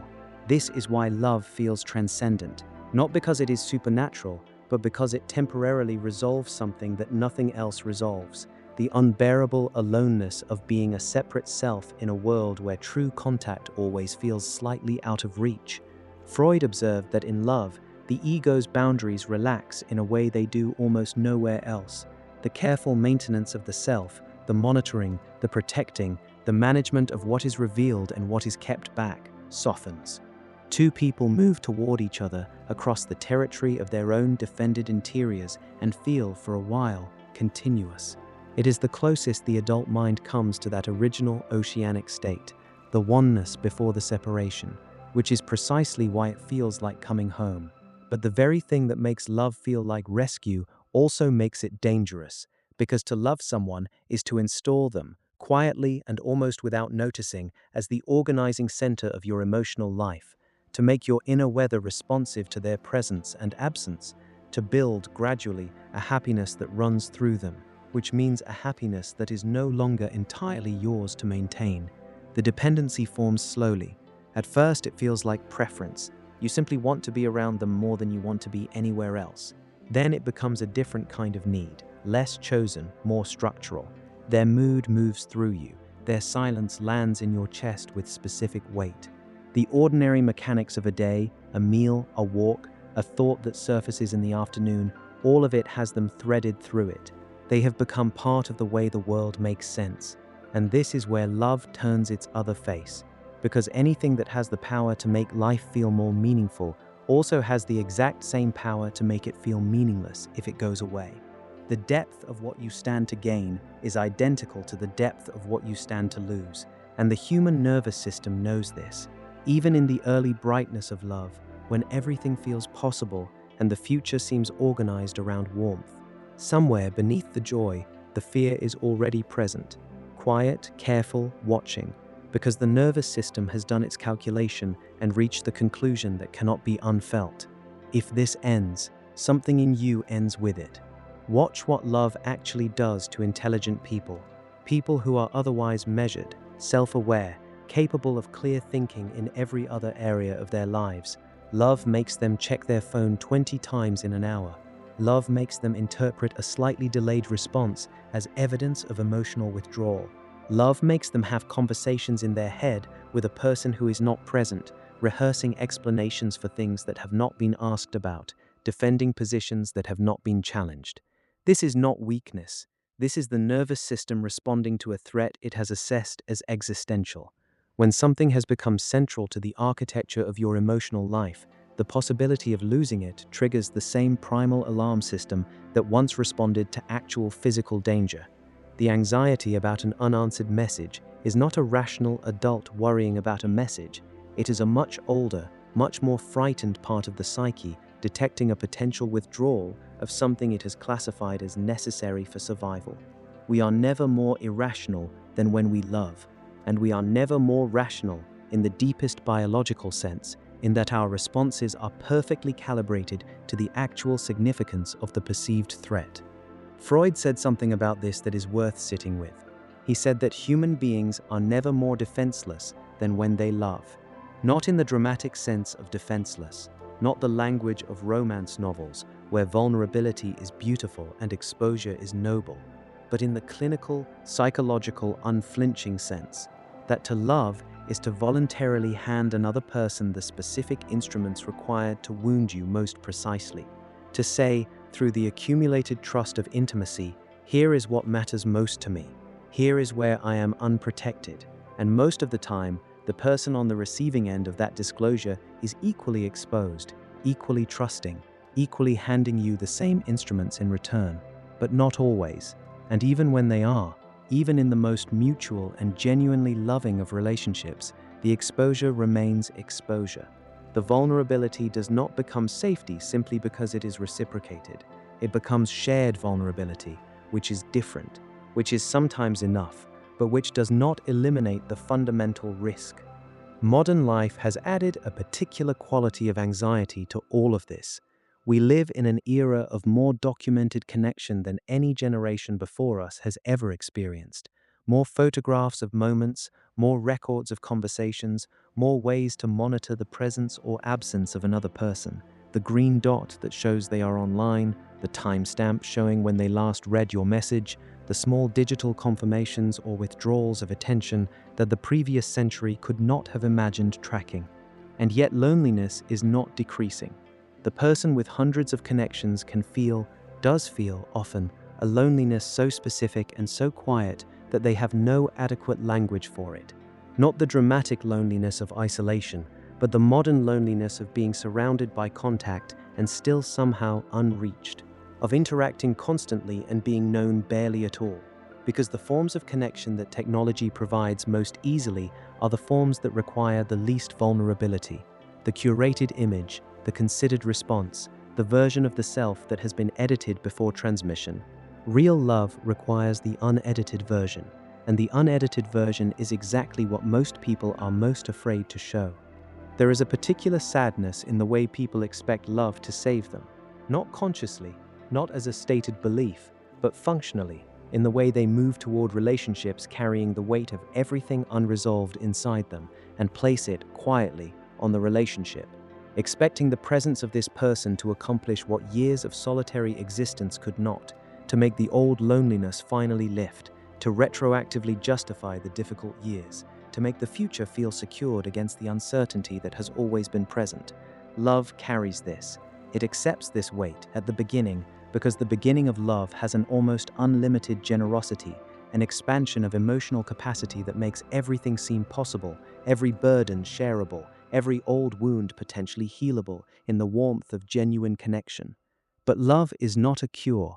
It is a relationship between two incomplete people who are, each of them, still in the process of becoming whatever they are going to become. And the incompleteness that was present before the love does not dissolve into the relationship. It brings itself along. It sits in the room with you. It shapes what you need and how you ask for it, and how you respond when the other person is unable to provide exactly what the oldest and most unhealed part of you requires. This is not failure. This is simply the reality of what love is, not a resolution of suffering, but a context in which suffering becomes more bearable and occasionally more acute and always more intimately witnessed. And that witnessing, that capacity of love to make suffering feel less solitary, even when it cannot make it disappear, may be its most genuine gift. Not the ecstasy of early love, not the dissolution of boundaries or the temporary return to oceanic oneness, but the quieter, more sustainable, more honest gift of being in the presence of another person who knows the actual weight of your life and chooses to remain in proximity to it. This is rarer than love stories suggest, and more valuable. But even this, even the most honest and enduring love, does not solve the fundamental problem. The three sources of suffering remain.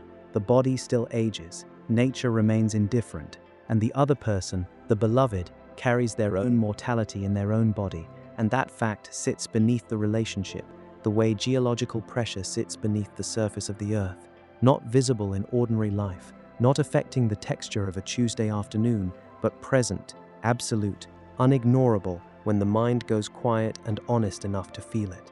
Love is the most beautiful answer the human psyche has ever constructed to the problem of its own aloneness. It is not a false answer. It is not merely an illusion in the dismissive sense. The connection is real. The warmth is real. The moments of genuine mutual recognition when another person sees you and you see them and neither of you is performing or protecting. These are among the most real things human experience contains. But it does not last forever. No love does in its original form. Either it changes, deepening into something quieter and more sustainable, or fraying into distance or pain, or one person leaves, or one person dies. And when it ends, or changes, or begins to reveal its limits, the suffering it was partly protecting against comes back, as it was always going to come back, because love was never designed to eliminate suffering, only to make it, for a while, less lonely. And when love could no longer fully protect the human mind from suffering, when the dependency became its own source of pain, when the vulnerability became too much to sustain, when the ecstasy faded into the ordinary, and the ordinary revealed how much was still unresolved, humanity turned toward beauty, art, and meaning itself, towards something that could not leave, something that could not stop loving you back, something that asked nothing from you but your attention and gave everything it had in return.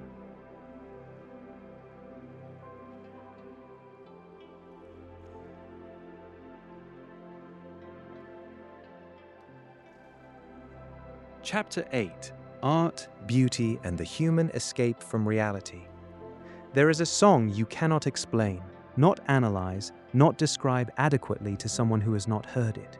Just a particular arrangement of sound that when it arrives through headphones at the right moment in the wrong kind of day, does something to the interior of you that nothing else does quite the same way.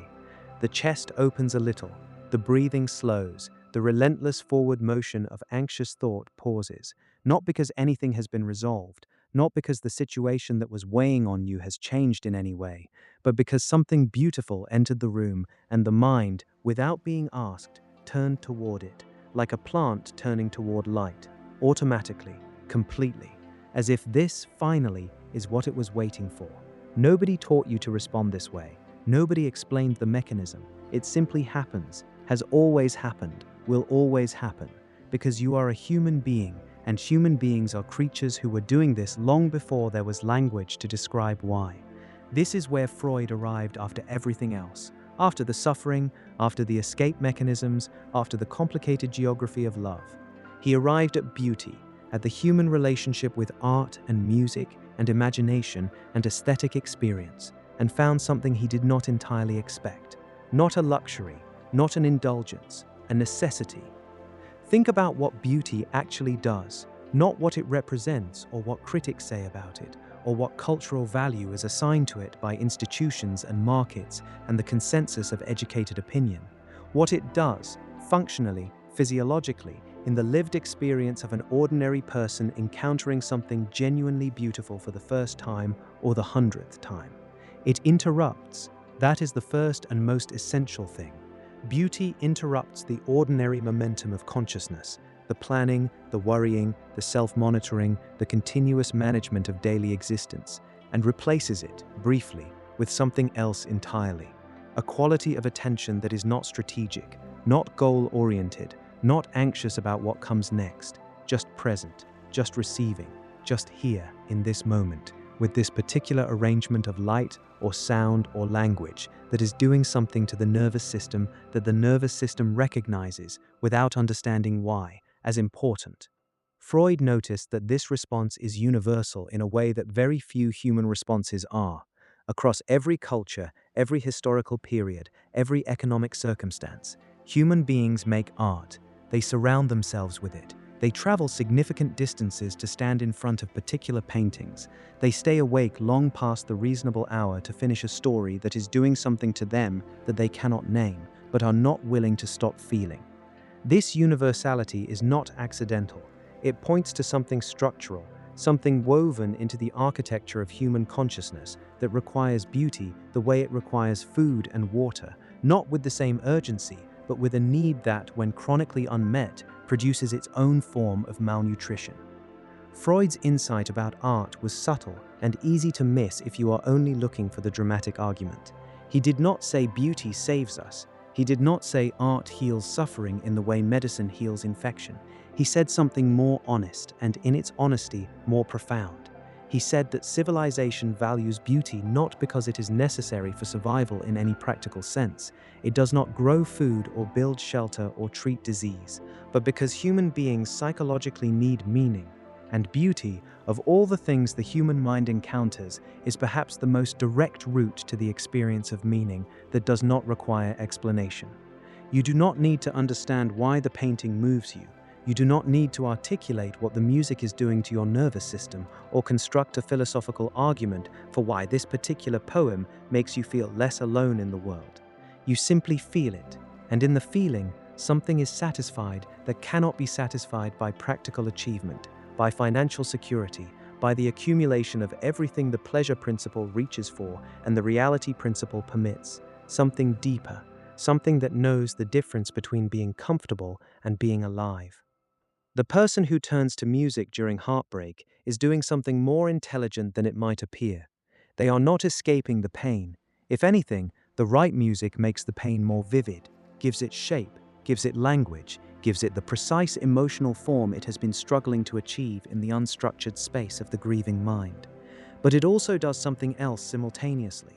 It tells the person that the pain has been felt before, that someone, somewhere, at some point in the long and unbroken human experience of loss and longing and specific kinds of sadness, felt something close enough to this that they were able to translate it into sound. And that translation, that act of emotional architecture performed by another consciousness at another time in another part of the world, arrives through speakers in a quiet room and says, without words, "You are not the first. You are not alone. This is a human thing, not only your thing." This is what art does that nothing else does. Not eliminate loneliness, but make it resonant. Not remove pain, but give it form. Not solve the problem of suffering, but transform it, briefly and genuinely, into something that contains dignity. Something that can be looked at without flinching. Something that reveals, in the very act of its being made, that the person who made it found a way to survive whatever it came from. Consider the painter working alone. Not the myth of the tortured genius, that romantic construction that turns suffering into spectacle. The actual, ordinary, daily reality of a person in a room with materials and an interior life too full and too complicated to remain simply interior, who has discovered, through practice and failure and the occasional astonishing success, that the act of making something external from something internal creates a form of relief that nothing else replicates. Not because the making solves the problem, but because the problem, translated into form, becomes something the maker can finally see, can hold at the right distance, can examine without being consumed by it. The painter is doing psychologically what Freud's patients were doing verbally in his consulting room. They are finding a way to make the interior expressible, to bring into external form what had been locked and wordless inside, because wordless suffering without shape or language or any container, is often the most oppressive kind. Art gives it a container, and the container changes the relationship to the thing contained.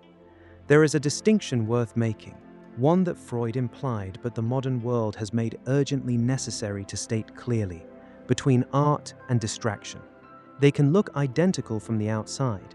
Both involve consuming content. Both involve attention directed somewhere other than the immediate circumstances of one's actual life. Both provide a form of relief from the ordinary discomfort of existence, but they do different things to the person receiving them. Distraction asks nothing of you. It provides stimulation at a speed and volume that keeps the mind occupied without ever requiring it to actually feel anything. It is carefully engineered by algorithms that know your nervous system better than you do to maintain just enough engagement to prevent the silence from arriving without ever crossing into the territory of genuine emotional experience that would actually metabolize something real. It is the psychological equivalent of eating something that fills the stomach while providing no nourishment. Art, at its most honest, does the opposite. It slows you down. It asks you to be present. It creates a quality of attention that is receptive rather than consuming, open rather than defended. And in that openness, something is allowed to move through the person that genuine distraction never permits, something that leaves the interior landscape subtly different from how it found it. Not always more comfortable, sometimes less, but more alive, more honest, more in contact with the actual texture of experience rather than safely insulated from it. Walk into an old building built for beauty rather than function, not to find anything, not to achieve anything, just to stand in a space that was designed at enormous cost and over significant time by people who believed that the proportions of a room, the quality of light through particular stone, the relationship between height and silence, that these things mattered, that they were worth the labor. Notice what happens. The noise inside goes quieter, not because anything external has changed, but because the space is doing something to the nervous system, speaking to it in a language older than words, making an argument for dignity and permanence and the possibility that human beings are capable of producing things that transcend the individual moment of their making. Architecture, at its finest, is philosophy you can stand inside. Music is mathematics that the body understands before the mind catches up. Poetry is the language of experiences that ordinary language cannot reach without distorting.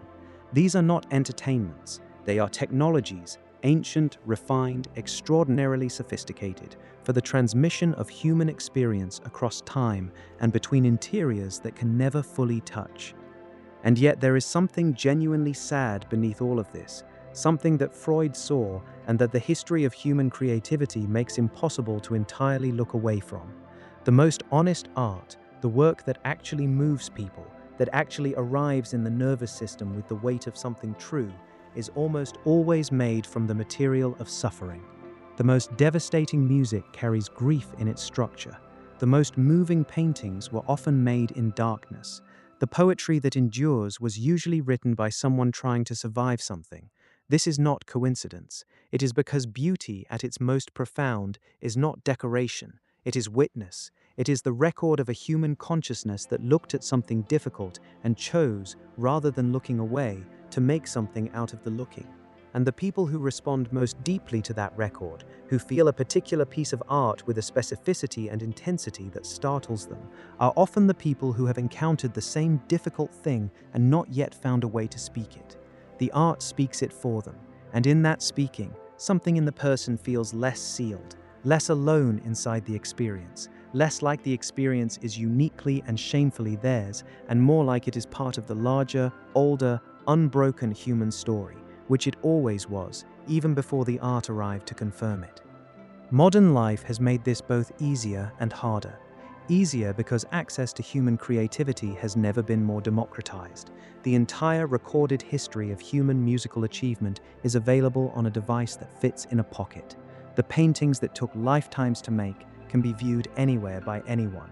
Harder because the same infrastructure that provides unlimited access also provides unlimited distraction, and distraction and art share space on the same screen, and the algorithm that governs that screen is not interested in what would actually nourish you. It is interested in what will keep you present the longest, and presence is not the same as nourishment. The person who listens to the same song that once opened something real inside them and feels nothing, not because the song has changed, but because the capacity for that quality of attention has been gradually eroded by the sheer volume and velocity of everything competing for it. This person has not become less capable of beauty, they have become less practiced at stillness, and without stillness, beauty cannot enter. It requires a particular quality of quiet, not silence necessarily, but interior quiet, to receive what genuine art is offering.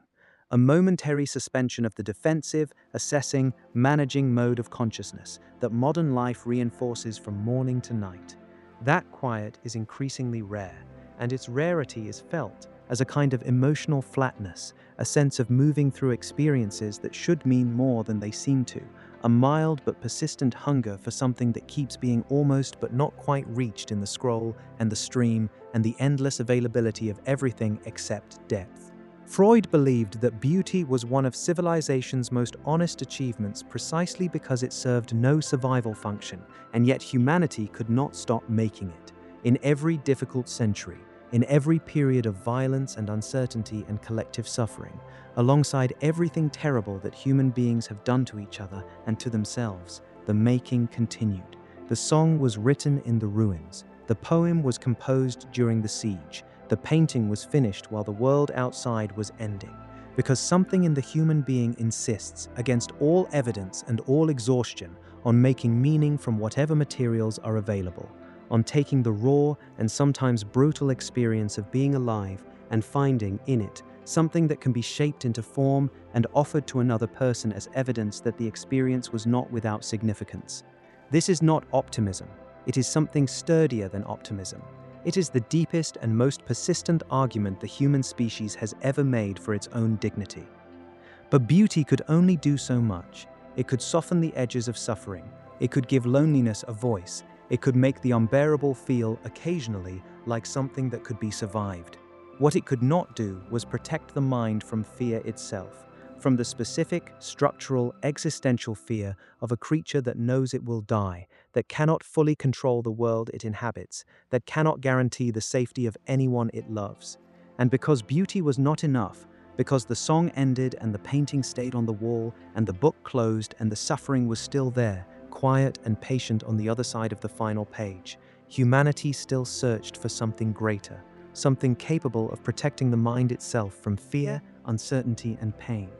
And that search led somewhere old, somewhere civilization had been building since before history had a name for it. That is where we go next.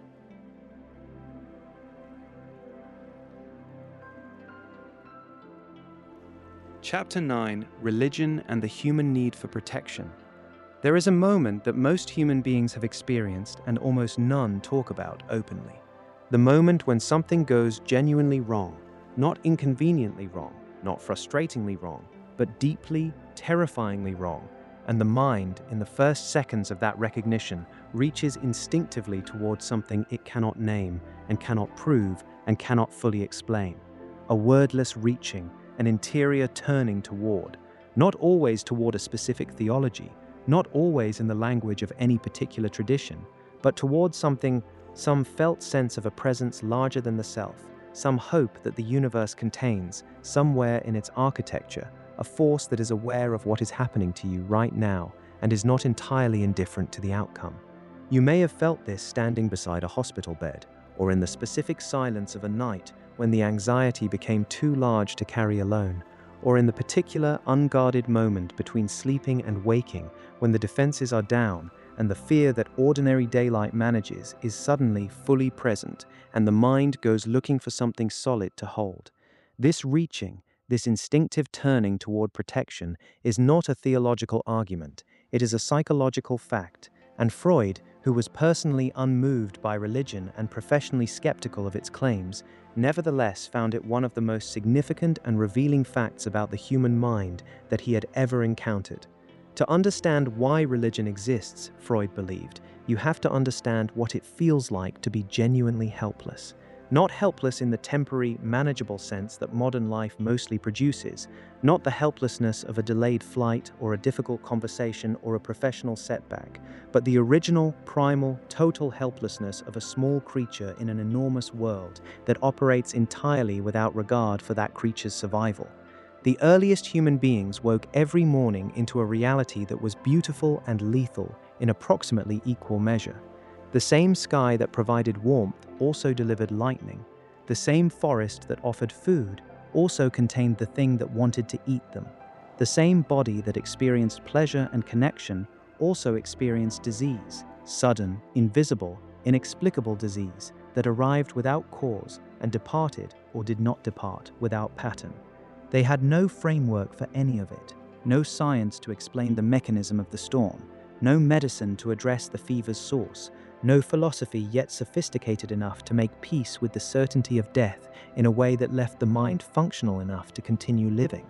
What they had was consciousness, the extraordinary and somewhat terrible gift of a mind aware enough to recognize its own vulnerability in full, to look at the scale of what it was up against and understand, without being able to articulate it in any formal sense, that it was outmatched. And consciousness, faced with helplessness it cannot resolve through action, does what it has always done. It reaches for meaning, for structure, for the possibility that the chaos is not actually chaos, that underneath the apparent randomness of suffering and death and the indifference of nature, there is an order, an intention, a mind greater than the human mind that holds everything in a pattern, even if the pattern is not yet visible to human eyes. This is where religion was born, not in philosophy, not in political calculation, in fear. Freud pointed to something specific in the emotional architecture of religious belief that he found psychologically illuminating: the image of the divine that appears with remarkable consistency across cultures that had no contact with each other, across every mythology and theology that human beings have independently produced, is almost always parental, usually paternal, a figure of authority and power who is also, crucially, capable of care, who sees the individual, who can be appealed to, who responds sometimes to the specific suffering of a specific human life.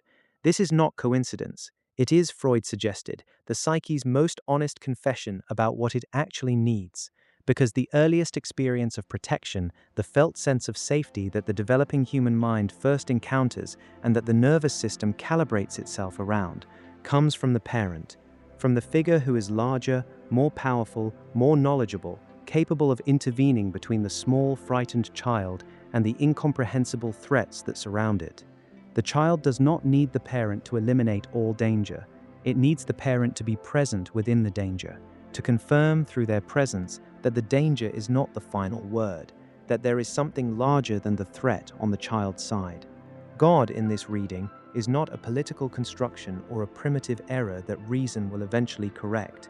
God is the parent made infinite, the protective presence extended from the boundaries of childhood into the boundlessness of adult existence, where the threats are the same in their essential nature: death, loss, the indifference of the universe to individual suffering, but no longer met by an actual human presence large enough to provide the original comfort. The theology changes across cultures.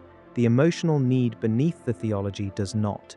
Faith does something to the nervous system that secular understanding of the world does not easily replicate. It tells a frightened person that they are known. Not known in the impersonal, statistical sense that science knows things as a biological organism with certain characteristics interacting with certain environmental conditions according to certain predictable principles, but known in the way a parent knows a child, specifically, with attention to the particular texture of this life, this suffering, these hopes, this particular combination of wounds and longings that constitutes a specific human being moving through a specific historical moment. The prayer is, in this sense, one of the most psychologically revealing acts in human experience. It is a person speaking into what might be silence, in the full awareness that it might be silence, and choosing to speak anyway, choosing to address the uncertainty as if it were a presence, to bring before whatever might be listening the specific weight of what is being carried, not because certainty exists that anyone is listening, but because the act of articulating it towards something larger than the self changes the relationship to the burden in a way that carrying it in complete silence does not. Whether the silence answers or does not answer, the speaking itself matters. It creates, in the person praying, a quality of emotional exposure that is psychologically close to what genuine intimacy provides. The willingness to be honest about need, to admit vulnerability without performing competence, to say to something or someone, "I am not managing, I am afraid, I need help." This is not nothing. It is, for many people, the only context in which those particular truths get spoken. Religion also does something that individual belief cannot accomplish alone. It gathers. The collective experience of shared faith, the particular quality of being in a space with other people who are oriented toward the same mystery, singing the same words, performing the same gestures of reverence that generations before them performed, creates a sense of belonging that addresses one of the most persistent forms of modern suffering: the feeling of being part of something larger than a single life, the sense that the individual story participates in a narrative that extends backward through time, to ancestors, to tradition, to the long, unbroken human response to the same unanswerable questions, and forward, too, into a continuation that will outlast this particular body's particular duration. Freud, the rationalist, nevertheless understood why this mattered, because the alternative, facing the full existential reality of a single finite life in an indifferent universe, without narrative context, without collective meaning, without the sense of participating in something beyond the purely personal, is not a comfortable place to live. It is a place that many people who arrive there describe, with striking consistency, as deeply cold, not intellectually wrong, just cold. Here is where Freud's analysis becomes most honest and most uncomfortable simultaneously. He did not argue that religion's emotional benefits were unreal. He observed them with respect. He argued that the comfort religion provides is purchased at the cost of reality, that the illusion, however psychologically useful, remains an illusion, and that civilizations that depend on illusions for their psychological stability are civilizations in a particular kind of precarious position, not because the belief is contemptible, but because what is built on a foundation that requires something to be true regardless of evidence is built on something that cannot be examined honestly without risk. And what cannot be examined honestly tends, over time, to accumulate unexamined costs. This is not an attack on faith. It is an observation about what happens to the mind, individually and collectively, when it determines that certain questions are too important to be asked clearly, when the comfort of the answer becomes more necessary than the honesty of the inquiry. Freud was not offering a replacement for religion. He never claimed that psychoanalysis could provide what faith provides, that quality of meaning and belonging and cosmic protection that the human nervous system genuinely seems to require. He was simply noting that the requirement is real, that what currently satisfies it may not be entirely honest, and that civilization's dependence on emotional illusions to maintain its psychological coherence deserves to be understood clearly by anyone interested in understanding civilization clearly. Walk through a great cathedral on an ordinary weekday, not during a service, just alone, in the middle of an ordinary afternoon, when the light comes through the old glass at an angle that makes the dust visible in the air, and the silence has the particular quality of silence that has been maintained deliberately for centuries. Something happens, not necessarily belief, not necessarily anything that would satisfy a theologian, but something, a quality of presence, a sense that the space itself has been shaped by human longing so concentrated and so sustained that it has left a physical residue in the stone, that the accumulated weight of generations of people bringing their most honest fears and their most unguarded hopes into this space and releasing them towards something larger has altered the atmosphere in some way that the secular mind cannot fully name, but the nervous system registers. This is what collective faith built, not primarily the doctrine, not primarily the institution. This, the space where suffering could be brought and named and held within a frame of meaning larger than the suffering itself.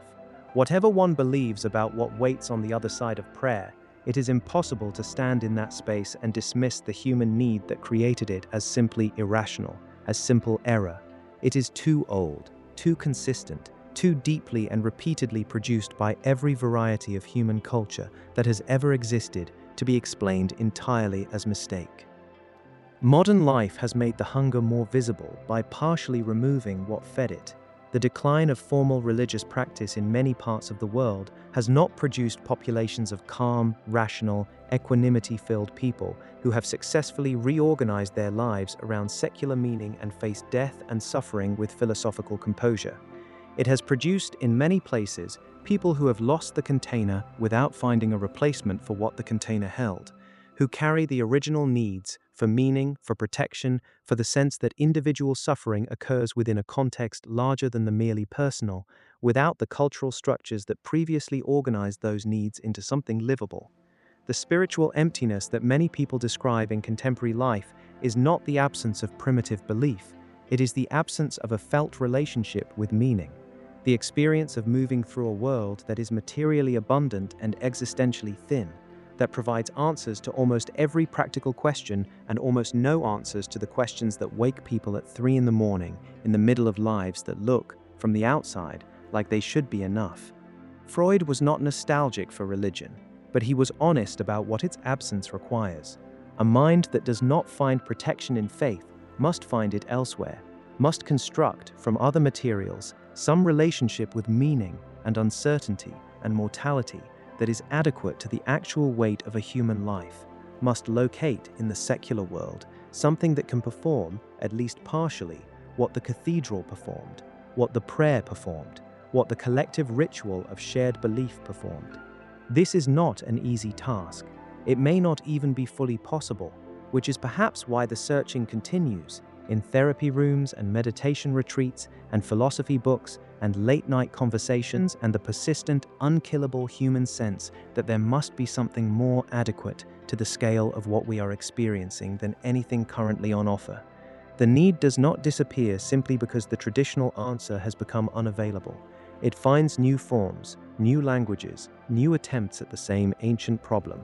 But even as humanity searched for protection through faith, even as the cathedrals rose and the prayers accumulated and the collective belief gave civilization a frame in which suffering could be endured with something resembling dignity, civilization itself continued evolving, growing more complex, more powerful, more technically sophisticated than anything the authors of the oldest sacred texts could have imagined. And with that power came new conflicts, new suppressions, new forms of the ancient tension between what the individual human being actually needs and what the organized collective demands in return for its protection.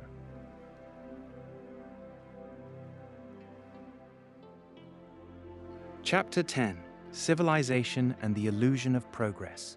Think about your grandfather, not as a historical figure, not as a symbol of a simpler time, but as a specific human being who woke up every morning in a world that had far less of almost everything we now consider basic. Less medicine, less comfort, less speed, less information, less protection from the cold and the dark and the randomness of disease. His life was harder in ways that are difficult to fully appreciate from inside the life we currently have. And now think about yourself. You live longer than he did statistically. You have access to treatments that would have saved people he loved and couldn't. You can speak to someone on the other side of the planet in real time. You can call for food without leaving your room. You can carry in your pocket more information than existed in every library he ever walked past combined. By every measurable standard, you have more. So why does it so often not feel like more? Why does the anxiety still come at 2 in the morning? Why does the loneliness arrive even in rooms full of people? Why does the sense of something missing persist even in the middle of lives that, from the outside, appear to lack nothing?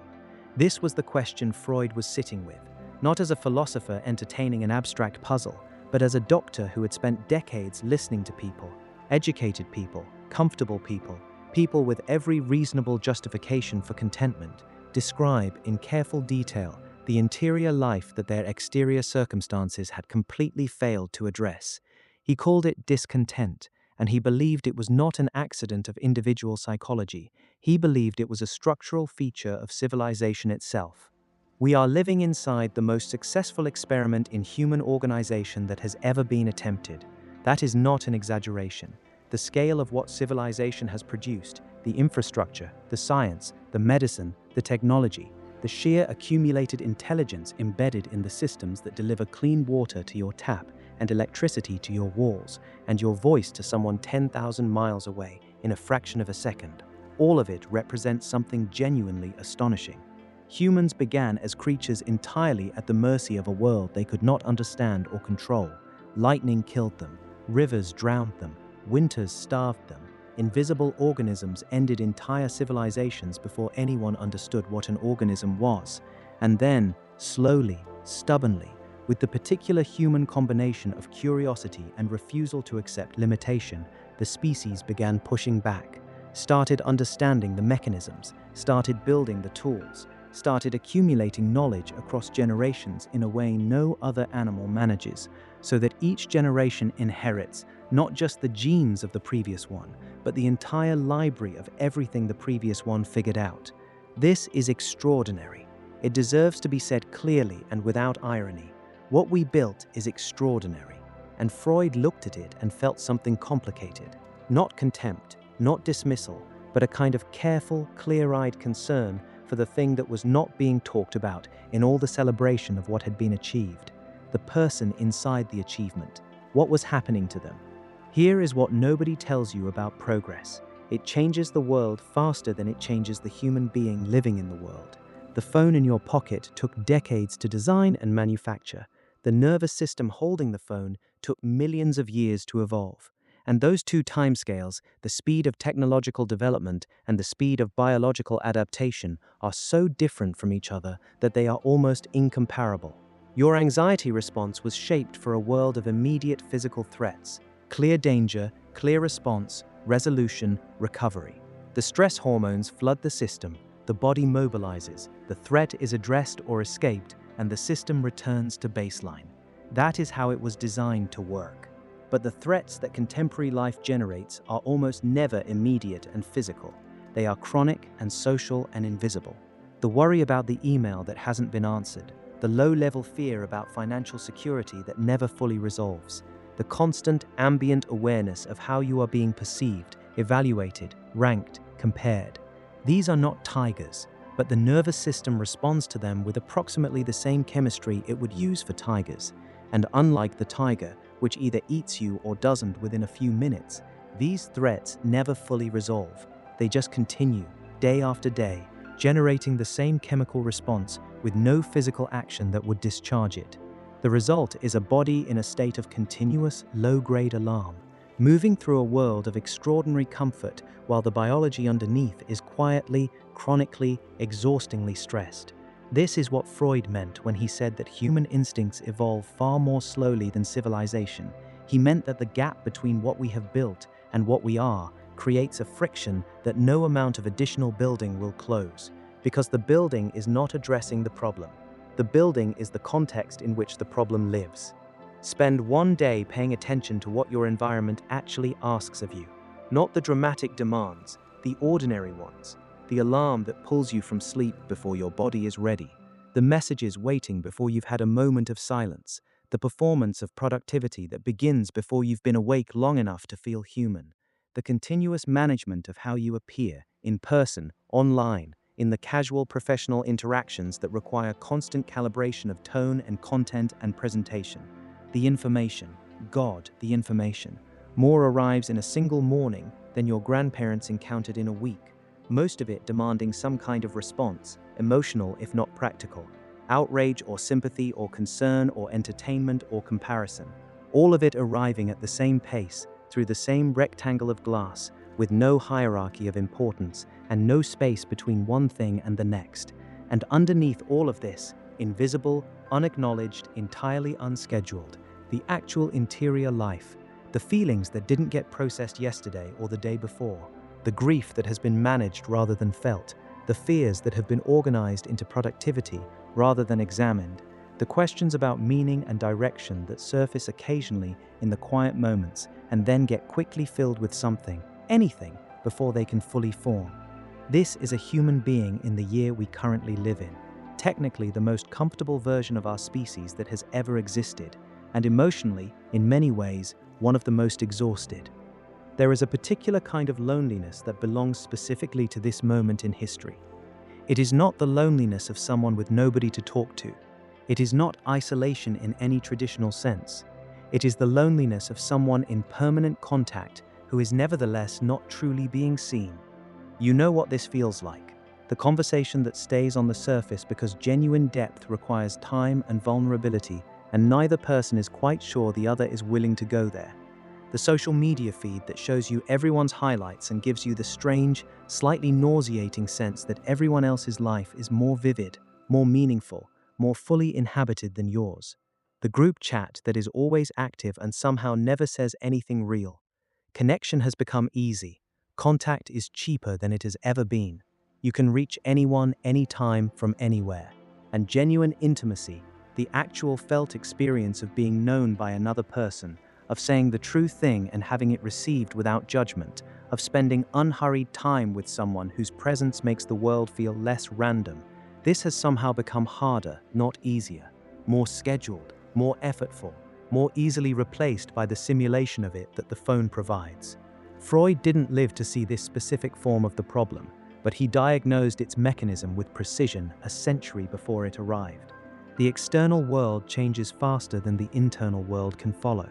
The tools multiply, the depth doesn't automatically come with them, and the gap between a life that looks connected and a life that feels connected becomes, for many people, one of the defining silent experiences of daily existence.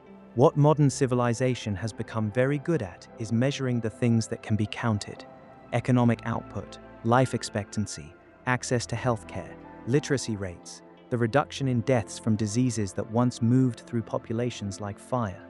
These are real improvements. They matter enormously. But civilization has remained systematically uninterested in measuring what daily life actually feels like from the inside, whether people feel that their time is their own, whether they experience genuine rest, whether they go to sleep at night with a sense that the day contained something worth having, whether they feel not successful, not productive, not optimized, but simply alive in a way that justifies the effort of being alive. These questions are harder to quantify. They are also, for the actual texture of being a human being on an ordinary Wednesday, far more important. Freud's quiet warning, one that has only become more relevant with every passing decade, was that a civilization organized primarily around what can be measured will produce people who are measurably better off and experientially, in ways that don't show up in the data, quietly bereft. Not because progress is wrong, but because progress aimed only outward leaves something inward increasingly unaddressed. The cruelest feature of this is how invisible it is. The person sitting in a glass office on the 35th floor of a building that did not exist 10 years ago, staring at a screen that connects them to every corner of the planet, managing a professional life of genuine complexity and apparent purpose, this person has no obvious justification for their quiet unhappiness. They have what people are supposed to want. They have what previous generations were supposed to be working toward. And so the unhappiness, when it surfaces, gets diagnosed as a personal failure rather than a structural one, a problem of insufficient gratitude, insufficient resilience, insufficient optimization of sleep or diet or mindfulness practice. The system does not suggest that it might be partly responsible for the distress it is generating. Systems rarely do, and the person, unable to articulate what is wrong in terms the culture around them recognizes as legitimate, absorbs the conclusion that the problem must be theirs, works harder, optimizes more aggressively, scrolls further into the night looking for something, they're not sure what, that will make the inside match the outside. It doesn't work. It was never going to work, because the thing that is missing is not a better version of what is already there. It is something different in kind, slower, quieter, less productive, harder to schedule, and impossible to quantify. Something that the momentum of modern life makes very difficult to stop long enough to find. Freud was not against civilization. He lived inside it gratefully enough. The books, the medicine, the intellectual community, the relative security of a life organized around ideas rather than survival. He understood what it had cost in human labor and suffering to build what it had built.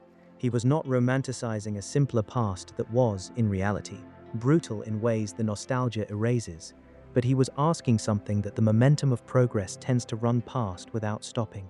He was asking, who is all of this for? If the civilization is becoming more powerful, while the human beings inside it are becoming more anxious, more isolated, more emotionally thin, if the standard of living is rising, while something harder to name and more important is quietly declining, then at some point, the question has to be asked directly. What are we building toward?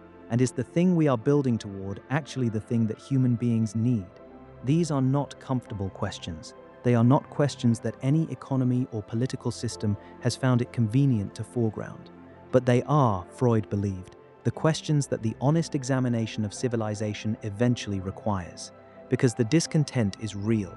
and it is not going away simply because the screens get faster. We conquered distance, we conquered darkness, we moved faster than any generation before us, and built higher and reached further and connected more and produced more and consumed more than history had ever seen. And still, in the quiet, in the private truth of daily experience, in the honest answer to the question of whether the inner life has kept pace with the outer achievement, something remains unresolved, something that more progress has not yet reached. And as civilization continued demanding more from the human beings living inside it, more discipline, more productivity, more subordination of personal need to collective requirement, it began asking for something that no amount of external achievement can compensate for. It began asking for sacrifice, for the permanent management of the most fundamental human impulses, for a level of internal control so total and so continuous that most people living under it have stopped recognizing it as control at all. And what that costs the human soul, that is exactly where we go next.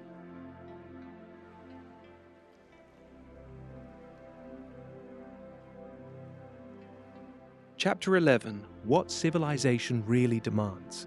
You have been performing since the moment you woke up this morning, not consciously, not with any sense of theater or deliberate presentation, but performing nonetheless, making thousands of small, automatic adjustments to your behavior, your tone, your facial expressions, the way you hold your body in public space, the words you chose and the words you swallowed before they reached your mouth.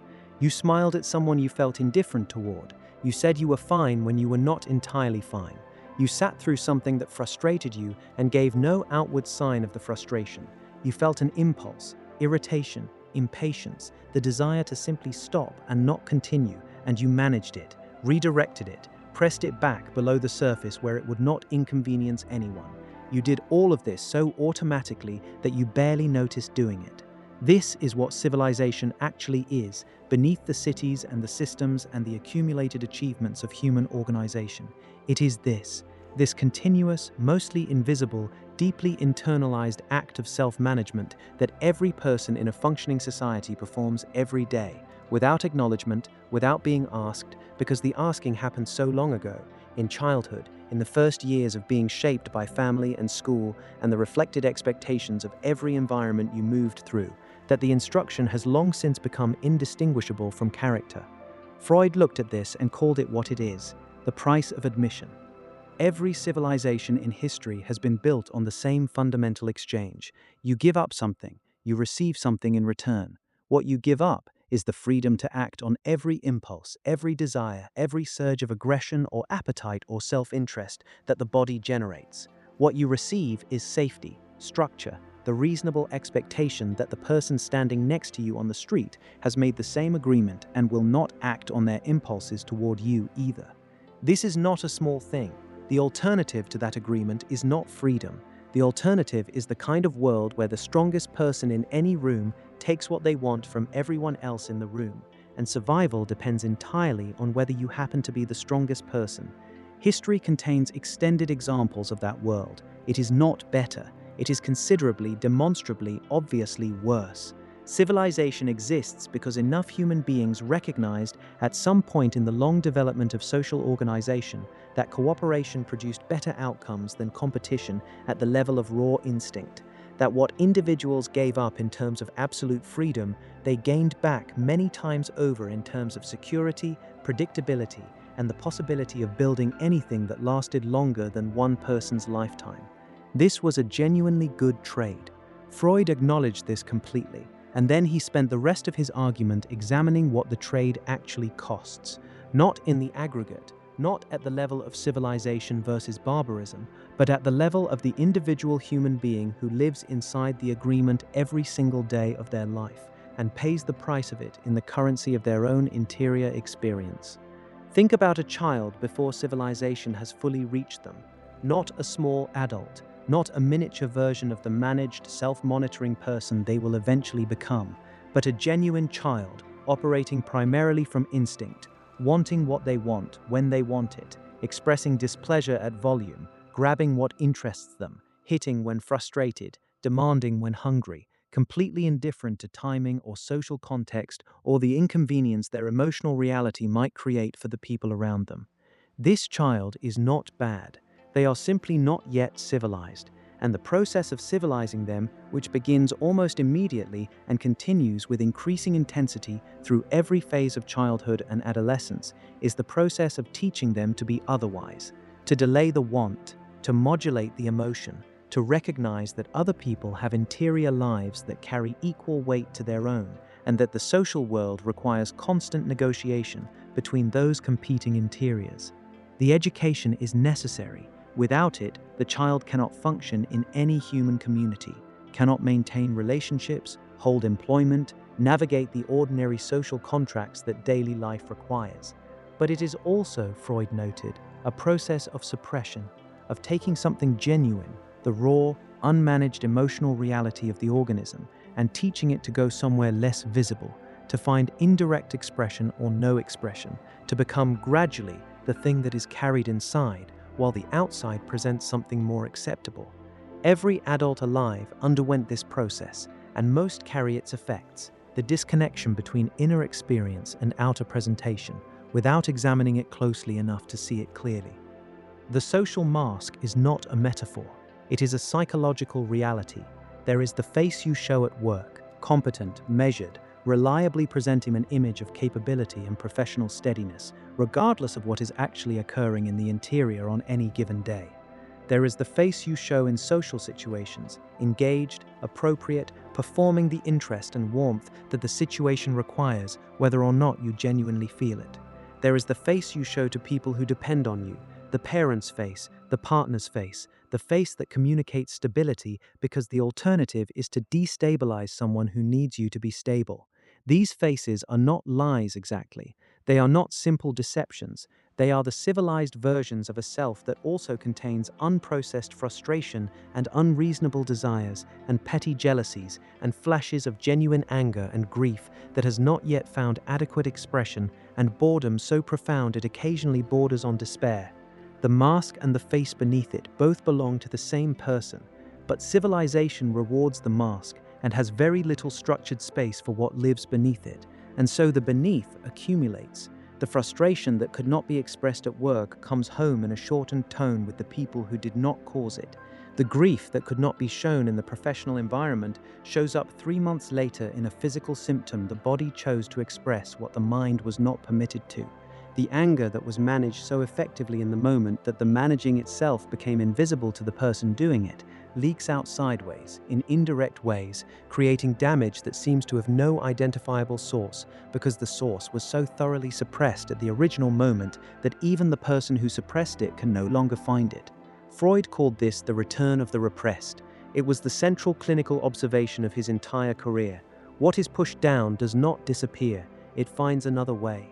Modern society has refined the demands of civilization to a degree that would have been recognizable to Freud in its mechanics and astonishing to him in its scale.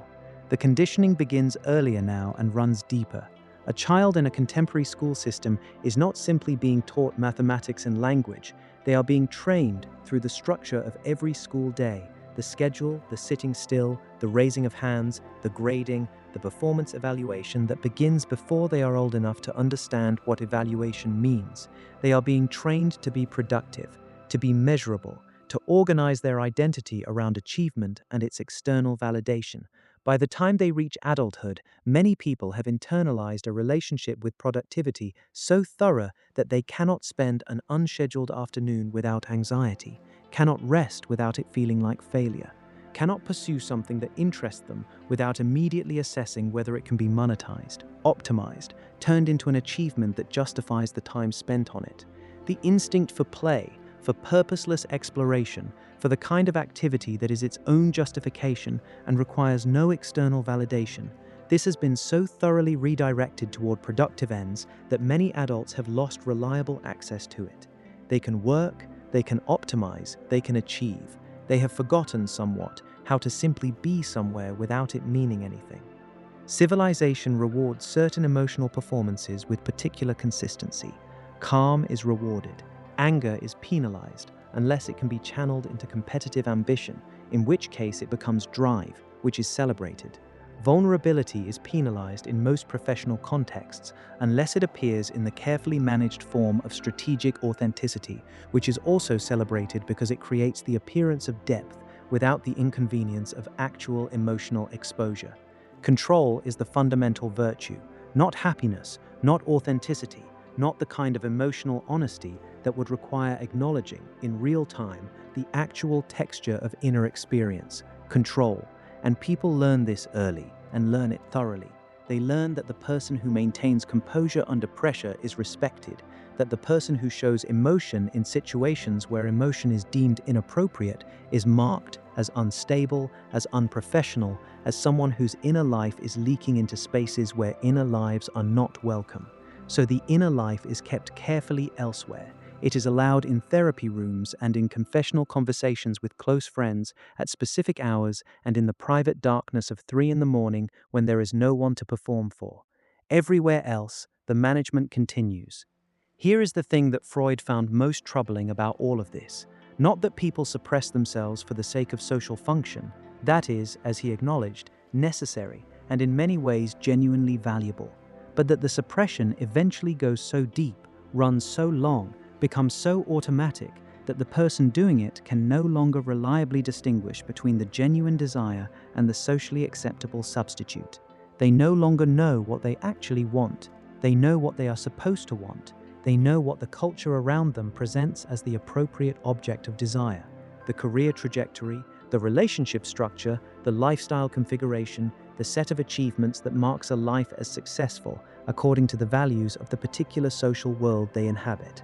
But the question beneath all of that, not what should I want, but what do I actually want? What would I move toward if the social scaffolding were removed and there was no one to perform for and no external evaluation of the choice?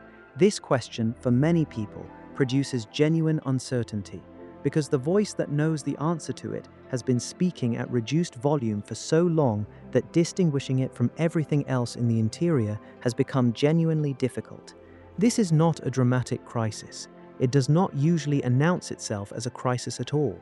It arrives as a quiet dissatisfaction without a clear object, as the sense that a life that looks correct from the outside somehow doesn't feel entirely right from the inside, as the recurring, slightly guilty suspicion that the self being presented to the world is not the complete self, that something real has been left somewhere, and the life being lived is a version that was assembled partly from genuine choice and partly from the accumulated pressure of what was expected and rewarded and what was not.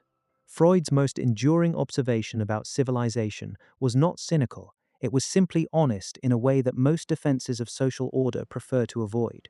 He said, "Civilization is genuinely necessary and genuinely costly. Both of those things are true simultaneously, and neither cancels out the other. The safety is real, the cooperation it enables is real. The extraordinary things that only become possible when human beings organize themselves around shared rules rather than individual appetite, all of that is real and valuable and represents something the species should be genuinely proud of. And the psychological cost is also real. The suppression is real. The disconnection between what the organism actually is and what the civilization requires it to be, that friction is real, and it generates discontent that is also real. And no amount of insisting that people should simply be more grateful for the benefits erases the cost that is being paid for them. A civilization honest about this might find better ways to manage it, might build more space for the interior, more permission for the genuine, more structural acknowledgement that the people inside its systems are not productivity units, but organisms with emotional lives that require things the professional calendar does not schedule and the performance review does not measure. That civilization has not yet been built. We are still living in the version that asks for the management and rewards the mask and calls the product of all that control by the name of maturity. And the more civilization demanded control over human instinct, the more it refined the conditioning, deepened the suppression, narrowed the acceptable expression of what it means to be a feeling human being living a real life, the more another force began quietly accumulating beneath the surface, not dramatic, not organized, not yet, but real. The feeling of something compressed, looking for release.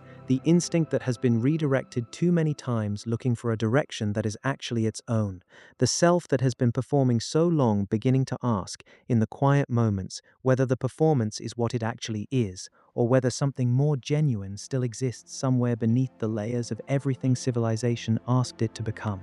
Frustration, resistance, and the oldest, most unkillable human desire of all, the desire for freedom itself.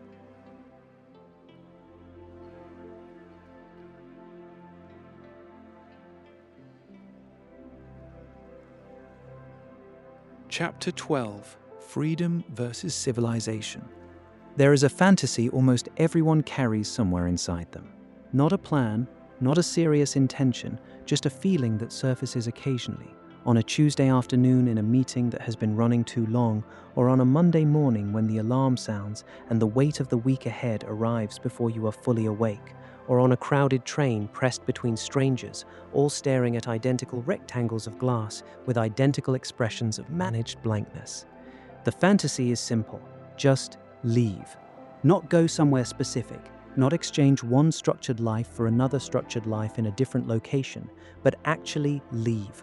The schedule, the expectations, the invisible architecture of obligation and routine and social performance that organizes every day from the moment consciousness arrives until the moment it mercifully releases you back into sleep.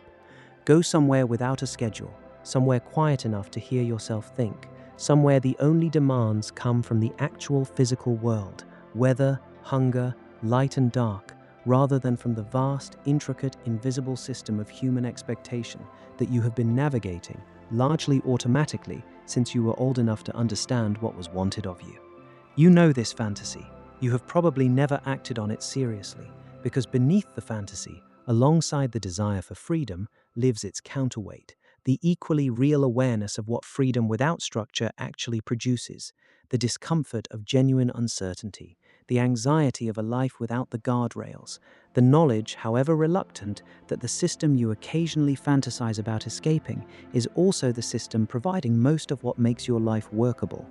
This is the trap Freud identified, not a trap imposed from outside, a trap the human psyche builds around itself with its own contradictory needs, and then discovers it cannot reason its way out of because both of the contradictory needs are genuine.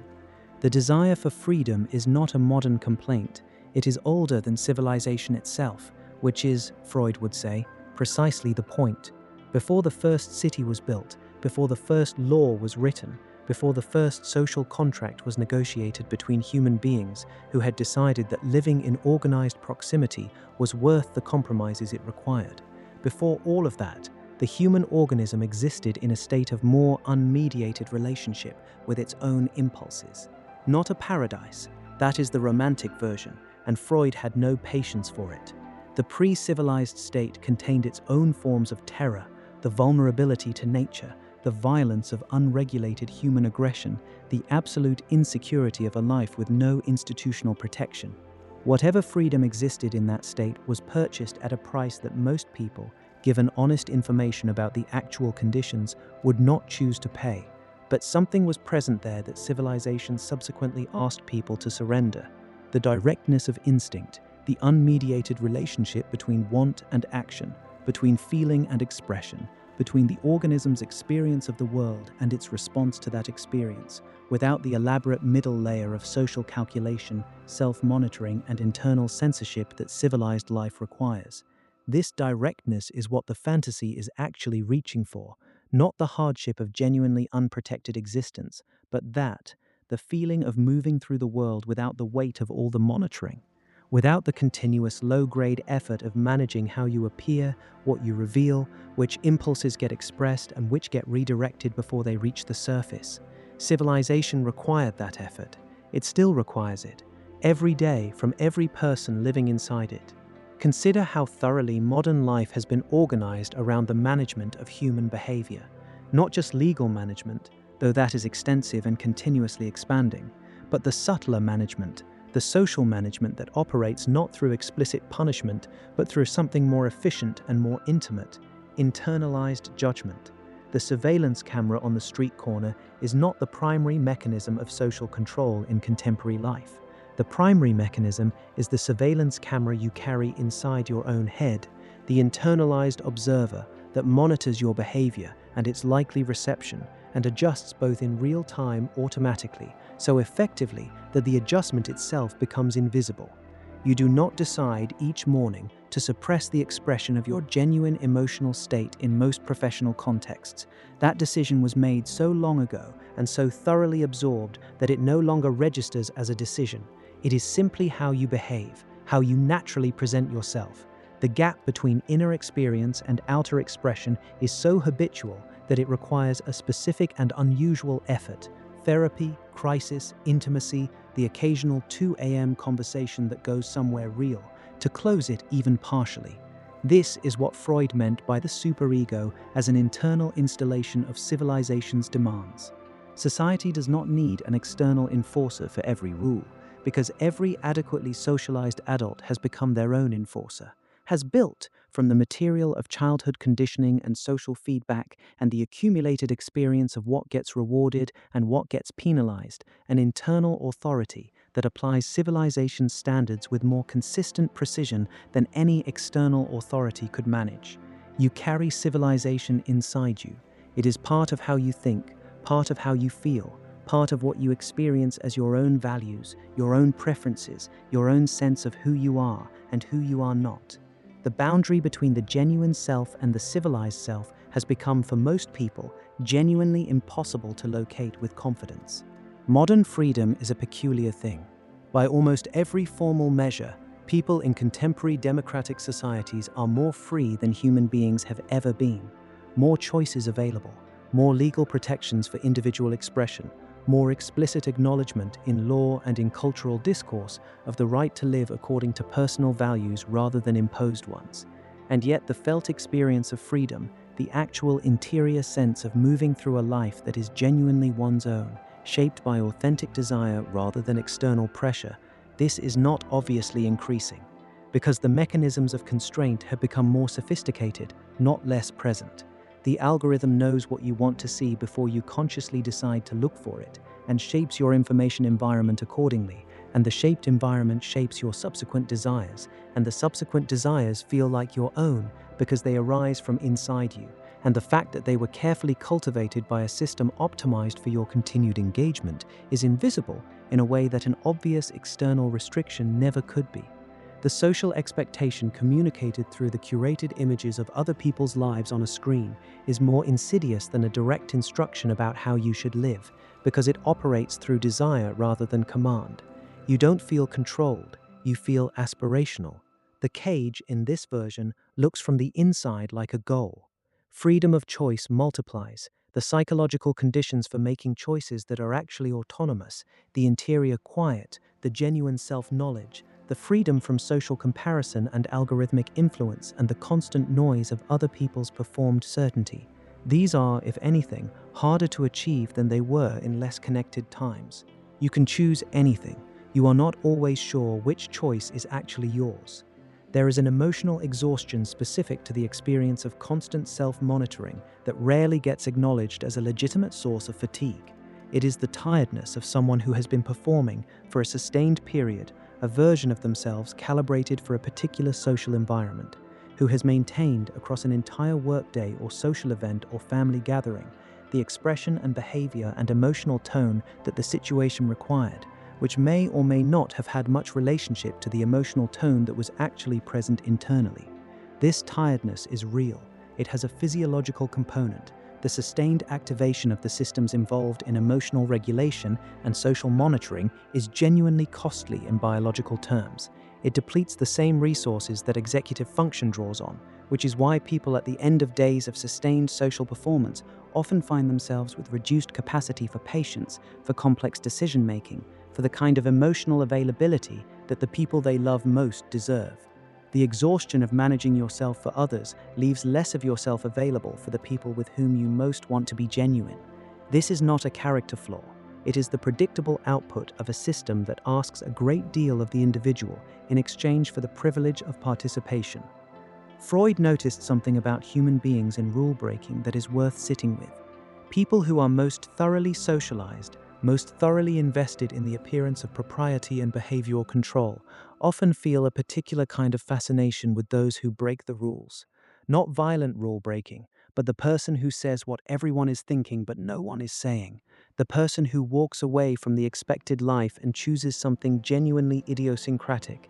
The person who appears to have found a way to live with less management, less performance, less organized subordination of their genuine nature to the expectations of others. This admiration is not simply aesthetic, it is psychological. It is the suppressed interior recognizing itself in someone who found a way to suppress less. The fantasy of the person who just left the career, left the city, left the whole architecture of expected life and went somewhere quieter and harder and more genuinely their own.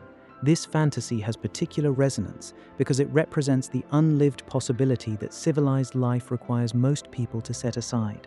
Not because the fantasy is realistic, not because the person who acted on it necessarily found what they were looking for, but because the reaching toward it is a signal, an honest communication from the interior about the accumulated cost of the management, about the weight of a life that has been, in substantial ways, organized around external requirements rather than internal ones. The tragedy Freud identified, and it is genuinely tragic, not dramatic but quiet and structural, is that neither option fully satisfies. Complete freedom from civilization is not freedom. It is exposure to all the conditions that civilization exists to protect against, to nature's indifference, to other people's unregulated aggression, to the specific and serious suffering that organized society genuinely does reduce, and complete submission to civilization's demands, the full suppression of instinct, the complete subordination of individual desire to collective requirement, is not safety. It is a different kind of suffering, the internal kind, the kind that does not show on the surface of a productive and apparently functioning life, but accumulates in the interior until it finds expression in symptoms, in unhappiness without identifiable cause, in the persistent sense of a life being lived slightly beside itself. The human being cannot have both freedom and complete security, cannot have the full expression of instinct and the full protection of organized society simultaneously. The choice is not between good and bad. It is between two genuine goods that cannot be completely reconciled, and the living of a life is, in some essential dimension, the ongoing navigation of that irreconcilability. Freud did not offer a resolution. He offered something rarer. He offered an accurate description of the situation, which is the necessary beginning of any honest relationship with it. Most people, most of the time, do not consciously experience this tension as a philosophical problem. They experience it as vague dissatisfaction, as restlessness without a clear object, as the feeling on a Sunday evening that the week ahead represents something that has been organized around everything except what actually matters to them, as the recurring awareness that the desires they are actually pursuing may have been handed to them by forces, education, advertising, family expectation, cultural ambient pressure that had no particular interest in whether the desires suited them. This awareness is uncomfortable enough that it is usually interrupted before it fully forms. The phone is reached for, the next episode begins, the plan for next year is made, and the question, the genuine, difficult, worth sitting with question of what you actually want and whether the life being constructed is moving toward it, recedes back into the background noise of a life moving too quickly to examine itself. But it returns, it always returns, and the more civilization demanded, the more total its claim on the interior became, the more thoroughly it organized human experience around its own requirements rather than the organism's genuine needs, the more another force began making itself felt in the spaces between the management. Not loud, not immediately visible, something more primitive and more honest and considerably more dangerous than the restlessness of someone who wants a different job or a quieter life. Something that had been suppressed since the beginning of the civilizing process and had been accumulating underneath the performance and the compliance and the extraordinary discipline of a species that had learned to manage itself into civilization, accumulating with the patient, pressurized insistence of everything that has been pushed below the surface for too long. And that force, the one that civilization feared most and suppressed most thoroughly, was aggression. Chapter 13. The P Psychology of Aggression Dash. There is a moment most people have experienced and almost nobody talks about honestly. Someone cuts in front of you. A colleague takes credit for your work in a meeting. Someone you trusted says something dismissive in front of people whose opinion matters to you. A stranger is rude in a way that is small enough to be socially unaddressable but large enough to land. And in the fraction of a second before the rational mind catches up, before the social training kicks in and begins translating the feeling into something manageable and appropriate, something moves through you. Not abstract, not philosophical, hot, specific, with an edge to it that is, if you are honest, not entirely unpleasant in its intensity. The wish, however brief, that the other person understood exactly what they had just done, that there were consequences, that the world were the kind of place where this moment had weight and the weight landed on the person who created it. Then the moment passes, the face arranges itself, the response is measured and professional or simply silent. The feeling goes somewhere, back down, away, into the inventory of things that happened today that you are not going to do anything about. But it was there. Freud would say, it is always there, not as failure, not as evidence of moral inadequacy, as structure, as something fundamental to what the human organism is beneath everything civilization has layered over it. The comfortable story about human beings is that we are naturally peaceful and that violence and aggression are aberrations, products of poverty, of injustice, of bad environments, of ideological distortion. Remove the conditions that produce them and the underlying human being, in its natural state, tends toward cooperation and compassion and the non-violent resolution of conflict. Freud found this story unconvincing, not because compassion isn't real, it is real. Not because cooperation isn't a genuine human capacity, it is among our most extraordinary capacities, but because the story requires ignoring too much evidence to the contrary, evidence not just from history, though history provides it in overwhelming quantity, but from the daily texture of ordinary human psychological life. He proposed something more uncomfortable, that aggression is not an external contaminant introduced into an otherwise peaceful human nature, that it is not the product of circumstances alone, something that appears only when the conditions create it and disappears when the conditions improve. He proposed that it is instinctual, a drive as fundamental to the organism as the drive toward pleasure and connection, running alongside those drives, sometimes intertwined with them, sometimes in direct conflict with them, but present with a consistency that cannot be explained by circumstance alone. This was not a popular idea when he wrote it. It remains uncomfortable now.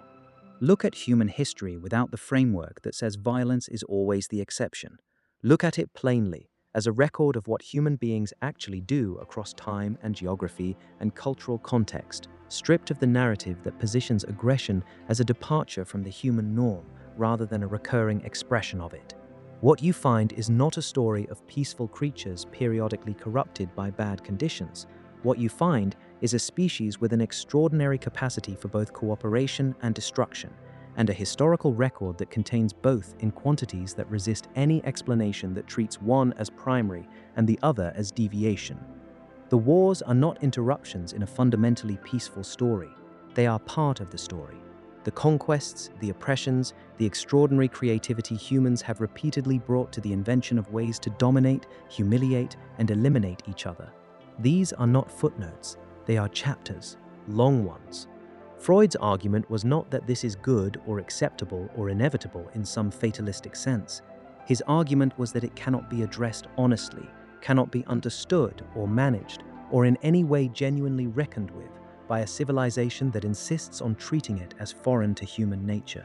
That the first step toward any serious engagement with human destructiveness is the willingness to look at it as part of what we are, not as something that only happens to us. But the most relevant theater for this is not history, it is the interior. The aggression that fills the history books does not arrive fully formed from nowhere. It is assembled, over time, from the same basic emotional material that every human being manages in the course of ordinary daily life. The same resentment, the same desire to establish dominance, the same capacity for cruelty, exercised at a scale that history preserves and records, but structurally identical to its smaller, quieter, everyday expressions. Think about envy, not the mild, quickly dismissed variety. the actual thing, the specific, cold, slightly nauseating feeling of watching someone else have or achieve something that you want and have not been able to obtain. The way that feeling does not simply produce the wish for the same thing for yourself, but sometimes, honestly, if you are paying attention to the actual emotional content, produces something adjacent to the wish for them to not have it, for the advantage to be reduced, for the gap to close, not because you rose, but because they fell. This is not a pleasant thing to acknowledge about oneself. It is also, Freud would insist, almost universal in its basic psychological mechanism. The precise target changes, the intensity varies enormously between individuals and situations, but the underlying movement, from awareness of another's advantage to some degree of hostile feeling toward that person, is common enough in human experience that pretending otherwise requires a level of self-deception that itself tells you something about how threatening the acknowledgement is. Passive aggression is perhaps the most widely practiced art form in contemporary civilized life. Because direct aggression, the open expression of hostility, the unmanaged display of anger or resentment, or the desire to dominate, is socially costly. It violates the norms. It marks the person who expresses it as insufficiently controlled, as a social liability, as someone who has failed to adequately internalize civilization's primary requirement. So the aggression finds other roots. The comment delivered with a smile that carries a sting, the smile is supposed to make undeniable. The withdrawal of warmth that is technically blameless because nothing explicit was said. The help offered in a way that simultaneously helps and humiliates. The praise that contains, for anyone paying close enough attention, a precise and targeted diminishment. These are not failures of character. They are what aggression looks like when it has been told it cannot show its face directly. It learns to operate in disguise.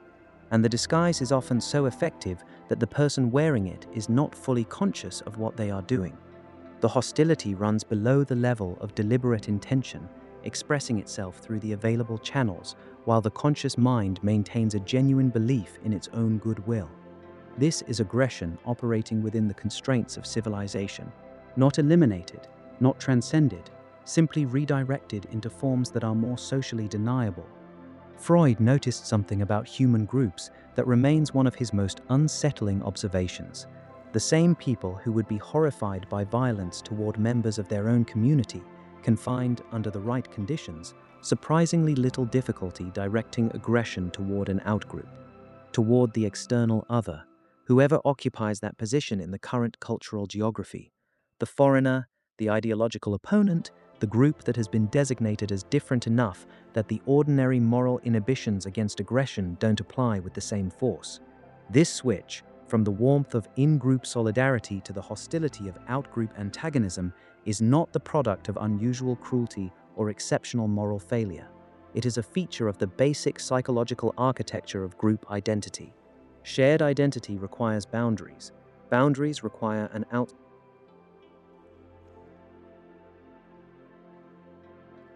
Chapter 14. Guilt, Conscience, and the Birth of the Superego. There is a voice inside you that is not entirely yours. You know the one. Not the voice of genuine reflection, the kind that arrives when you are honestly examining a decision or trying to understand a situation more clearly. Not the voice of intuition or care or the quiet knowing that surfaces when something actually matters. This other voice is different in quality, harder, less interested in understanding than in verdict. It arrives not with curiosity but with conclusion, and the conclusion is almost always some version of the same thing. Not enough, not quite right, should have done better, should have known better, should be further along by now. It speaks with an authority that feels absolute, as if it has access to some objective standard against which your life is being measured and found consistently, structurally, slightly short. Most people live with this voice so continuously that they have stopped noticing it as something separate from themselves. It has become indistinguishable from thought, indistinguishable from how they naturally see themselves. Freud had a name for this voice. He called it the superego. And what he discovered about it, where it comes from, why it is often so harsh, why it seems to grow more demanding rather than quieter as people become more accomplished and more morally careful, is one of the most practically significant things he ever wrote. Begin with a child, not in crisis. just an ordinary child encountering the ordinary experience of wanting something they are not permitted to have. The want is real and immediate and completely without qualification in the way that early childhood desire always is. And then, the parent says no, or the look says no, or the consequence of the action says no in a way that is unambiguous and slightly painful. And the child, over time, through repetition of this experience, learns something that goes much deeper than the specific rule about the specific object. They learn that certain desires in themselves are dangerous, that the wanting, not just the acting, but the wanting carries risk, that to want the wrong thing in the presence of someone whose approval matters is to become briefly a self that is less acceptable than the self that wants the right things. This learning does not stay in the external world, it migrates inward. The parent does not need to be in the room for the rule to operate. The child carries the parent inside, an internalized voice that enforces the standard with the same emotional authority as the original external one, without requiring the original external one to be present. This is the beginning of conscience, and it is also, though this part is less comfortable, the beginning of a form of internal surveillance that does not distinguish between action and desire. That monitors not just behavior but thought, that can produce guilt not for what was done but for what was wanted, for what was imagined, for what moved through the mind in the unguarded moment before the superego reasserted its authority and reminded the self of what it is supposed to want instead. Freud's account of the superego was built on an observation that is psychologically precise and practically unsettling in equal measure. When civilization restricts aggression, when the social environment makes it costly to express hostility toward others, that aggression does not evaporate. The energy that powered it does not simply dissipate because the outlet has been blocked. It is redirected, inward. The aggression that cannot safely go toward the external world is turned by the developing psyche toward the self. It becomes self-criticism, self-punishment, the interior tribunal that judges the individual's thoughts and desires and failures with a severity that is, in many cases, considerably greater than anything the external world would actually impose. The inner critic is often harsher than any outer one, and this is not coincidental. It is structural. The superego, built from internalized authority and redirected aggression, has no incentive toward mercy. It is not trying to help you improve. It is trying to maintain control, and control, in the emotional architecture of the superego, is maintained through the production of guilt, that specific, uncomfortable, self-directed negative feeling that functions as the internal equivalent of punishment. You do not need a judge, you have become your own. Here is what makes this particularly difficult to examine honestly. The superego does not only respond to actions, it responds to desires, to thoughts, to the contents of the interior that never made it to the surface at all. The fantasy that arrived without invitation, the feeling of resentment that came before the rational mind could interrupt it, the wish, brief, quickly suppressed, but unmistakably present, for something that the moral self would never endorse. For many people, the guilt that attaches to these interior events is not significantly lighter than the guilt that would attach to acting on them. The thought carries much of the weight of the deed in the court of the superego, because the superego is monitoring the interior, not just the behavior. This produces a particular kind of suffering that is almost impossible to explain to someone who does not experience it. The guilt about the thought, the shame about the feeling, the judgment of the self not for what was done but for what was felt, as if the emotional response were itself a moral failure, as if the interior should be as controlled and as presentable as the exterior that civilization has already spent years organizing into acceptability. It cannot be. The interior does not work that way. But the superego, which was not built with this understanding, applies its standards there anyway. Consider perfectionism, not as a personality quirk or a professional style, but as the actual psychological experience of a person for whom no achievement fully silences the sense of inadequacy, for whom the completion of a goal produces reliably, not satisfaction but a brief pause before the standard shifts, moves slightly beyond the reach of what was just accomplished, so that the inadequacy that the goal was supposed to address remains intact, simply reassigned to a new object. This is the superego's most exhausting feature. It cannot be satisfied permanently. Not because the person is genuinely inadequate, often the opposite is true, but because the superego was not built to provide satisfaction. It was built to maintain pressure, to prevent complacency, to ensure that the self never becomes so comfortable with itself that it stops performing the discipline that civilization requires. Satisfaction would defeat its purpose, and so the accomplished person still feels, in the private, honest interior of their experience, that they are somehow still behind, still not quite there, still running just slightly below whatever internal standard they are carrying, a standard that was not, if examined carefully, ever actually chosen by them. It was inherited, built from the expectations of early authority figures and the ambient standards of the social environment and the particular emotional legacy of being raised by specific human beings in a specific cultural moment. The standard was handed to them before they were old enough to evaluate it. They are still trying to meet it. Freud arrived at something that disturbed even him. He found that the relationship between moral development and psychological suffering was not inverse, as common sense would suggest. It was not the case that the more ethical a person became, the more carefully they regulated their behavior, the more genuinely they tried to live according to their values, the lighter their burden of guilt became. The relationship ran in the opposite direction. The more conscientious a person became, the more demanding the superego grew, as if moral sensitivity, rather than quieting the inner critic, gave it more material to work with, as if the very capacity to recognize the full weight of ethical complexity produced not peace, but an increasingly precise awareness of all the ways the self continued to fall short. The saint suffers more guilt than the person who has never examined their behavior at all, not because the saint is worse, because they are paying closer attention to a standard that, under close attention, reveals itself as unreachable. This is one of the cruelest features of the psychological system Freud was describing. The effort to be good, genuinely, carefully, consciously good, does not necessarily produce the felt experience of goodness. It can produce instead an intensification of the internal surveillance, a refinement of the critical apparatus, a more exquisite sensitivity to the inevitable gap between aspiration and reality. The reward for moral seriousness in the economy of the superego is sometimes simply a more sophisticated instrument of self-judgment. Walk through an ordinary day of an ordinary person who carries a well-developed superego. They wake with it. The first moments of consciousness contain an assessment of the previous day, of what was not done, of what was said imperfectly, of the gap between who they intend to be and who the evidence of yesterday suggests they actually were. They move through the day with it. It provides a running commentary, not always verbal, often felt more than heard, on the adequacy of their performance, their patience with someone difficult, their productivity against an internal standard that was set before the circumstances of the day were known, their presence with the people they love, which inevitably falls short of the presence the superego has decided a good person would maintain.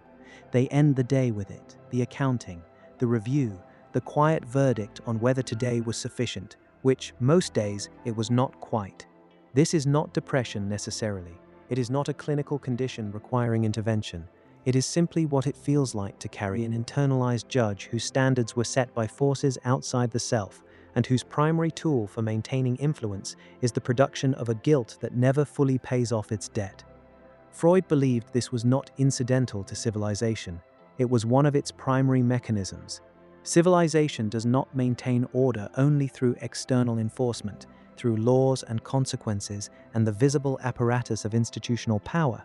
It maintains order through the invisible architecture of internalized guilt, through the construction in every socialized human being of an inner authority that enforces social requirements from the inside, continuously, without requiring external surveillance.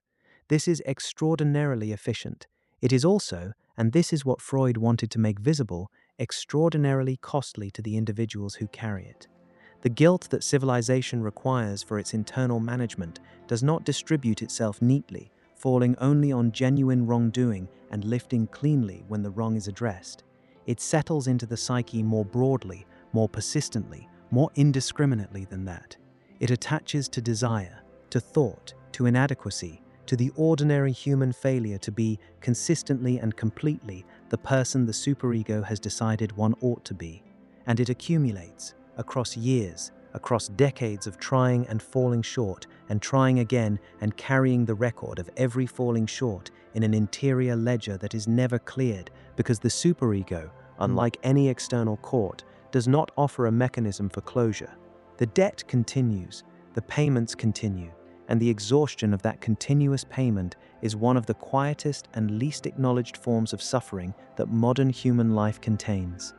There is a question beneath all of this that Freud kept returning to: whether the conscience that causes so much interior suffering is the same thing as genuine morality, whether a person who refrains from cruelty because they genuinely care about the person they might harm is operating from the same psychological place as a person who refrains from cruelty because the superego will punish them with guilt if they act on the impulse. The behavior looks the same from the outside. The interior experience is entirely different. One is a choice made from genuine connection to the value of another person's well-being. The other is compliance produced by internal threat. Both produce a more regulated society. Both contribute to the appearance of moral order. But only one of them is, in the deepest sense, what ethics actually is. And only one of them comes with the interior freedom that genuine moral agency, the ability to choose well because you understand why it matters, rather than because the alternative produces unbearable self-punishment, makes possible. Freud was not sure civilization had figured out how to produce the first kind without also generating enormous quantities of the second. He was not sure it had tried particularly hard. And as guilt, desire, love, aggression, and civilization collided within the human mind, as the full weight of everything Freud had been building across this entire examination came to rest on the original and still unanswered question, he arrived at the place this whole journey had been moving toward. The final question, the one that contains all the others: can civilization and human happiness ever truly coexist? Can the same system that protects human life also allow the human being living inside it to genuinely flourish, not just survive, not just perform adequacy, but actually live with something that deserves the name of peace? That is where everything ends, and where everything, perhaps, begins again.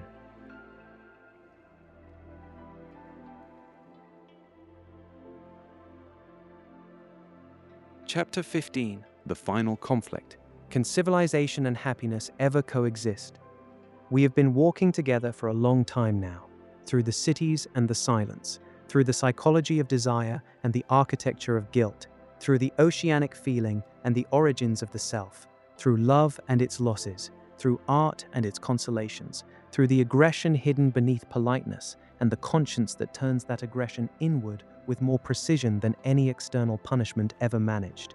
We have followed Freud into rooms that most people prefer not to enter, not because the rooms are unusual, but because they are too familiar, because what is inside them is not foreign to human experience, but central to it, uncomfortably, undeniably central. And now we arrive at the question that all of it was always moving toward, the question Freud himself could not fully answer, the question that has no resolution that is not also a beginning, the question that the entire weight of this inquiry was quietly building toward from the first page. Can civilization and happiness ever truly coexist? Can the same system that made human life possible also allow the human being living inside it to genuinely flourish, not to survive, not to perform contentment while carrying something heavier than contentment in private, but to actually, honestly, in the body and in the interior where the truth lives, to be at peace? Freud's answer was not yes, but it was not simply no either. It was something more honest than either, and more difficult, the kind of answer that does not offer the relief of a conclusion, but opens instead into a different relationship with the question itself. He said the conflict is real, not a misunderstanding that better psychology could dissolve, not a temporary developmental stage on the way to a more enlightened social organization, but a genuine structural tension between two things that are both real and both necessary and cannot be fully reconciled. The human organism needs freedom, needs the direct expression of its instincts, the unmediated relationship with its own desire, the experience of moving through the world without the constant pressure of self-monitoring and self-management and the performance of a self that meets the requirements of civilized society. And civilization needs restraint, needs the suppression of exactly those instincts, the management of exactly that freedom, the continuous subordination of individual desire to the requirements of collective existence. Both needs are genuine. Neither can be fully satisfied without compromising the other. And the human being living inside this tension, the human being who has always been and will always be both a biological organism with instinctual needs and a social creature embedded in a system of requirements that those instincts do not naturally accommodate. This human being carries the weight of both sides simultaneously for the entire duration of their life without resolution. This is not a design flaw, it is the design. Think about everything we have traveled through together. The infant losing its original oneness with the world and becoming, through pain and absence, a self. The child internalizing civilization's requirements until the requirements feel indistinguishable from character. The adult chasing pleasure that fades before it can be fully held, building meaning from materials that are always partially insufficient, loving people with a totality that makes the potential for loss unbearable. The person turning to religion because the universe's indifference is too large to face without something that feels like a presence. Turning to art because some experiences have no other adequate container. Turning to work and distraction and the continuous low hum of stimulation because the silence, when it arrives, brings questions that the stimulated mind doesn't have to answer.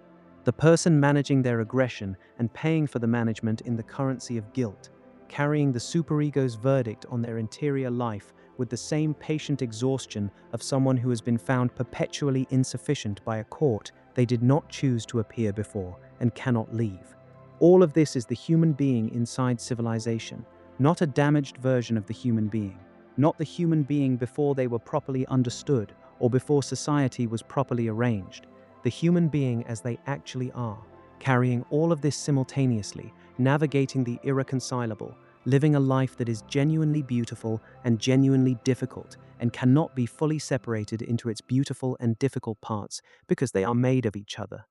Freud did not think this would change. He did not believe that progress in its current direction, faster, more connected, more technologically sophisticated, more thoroughly organized, would close the gap between what civilization demands and what the organism needs.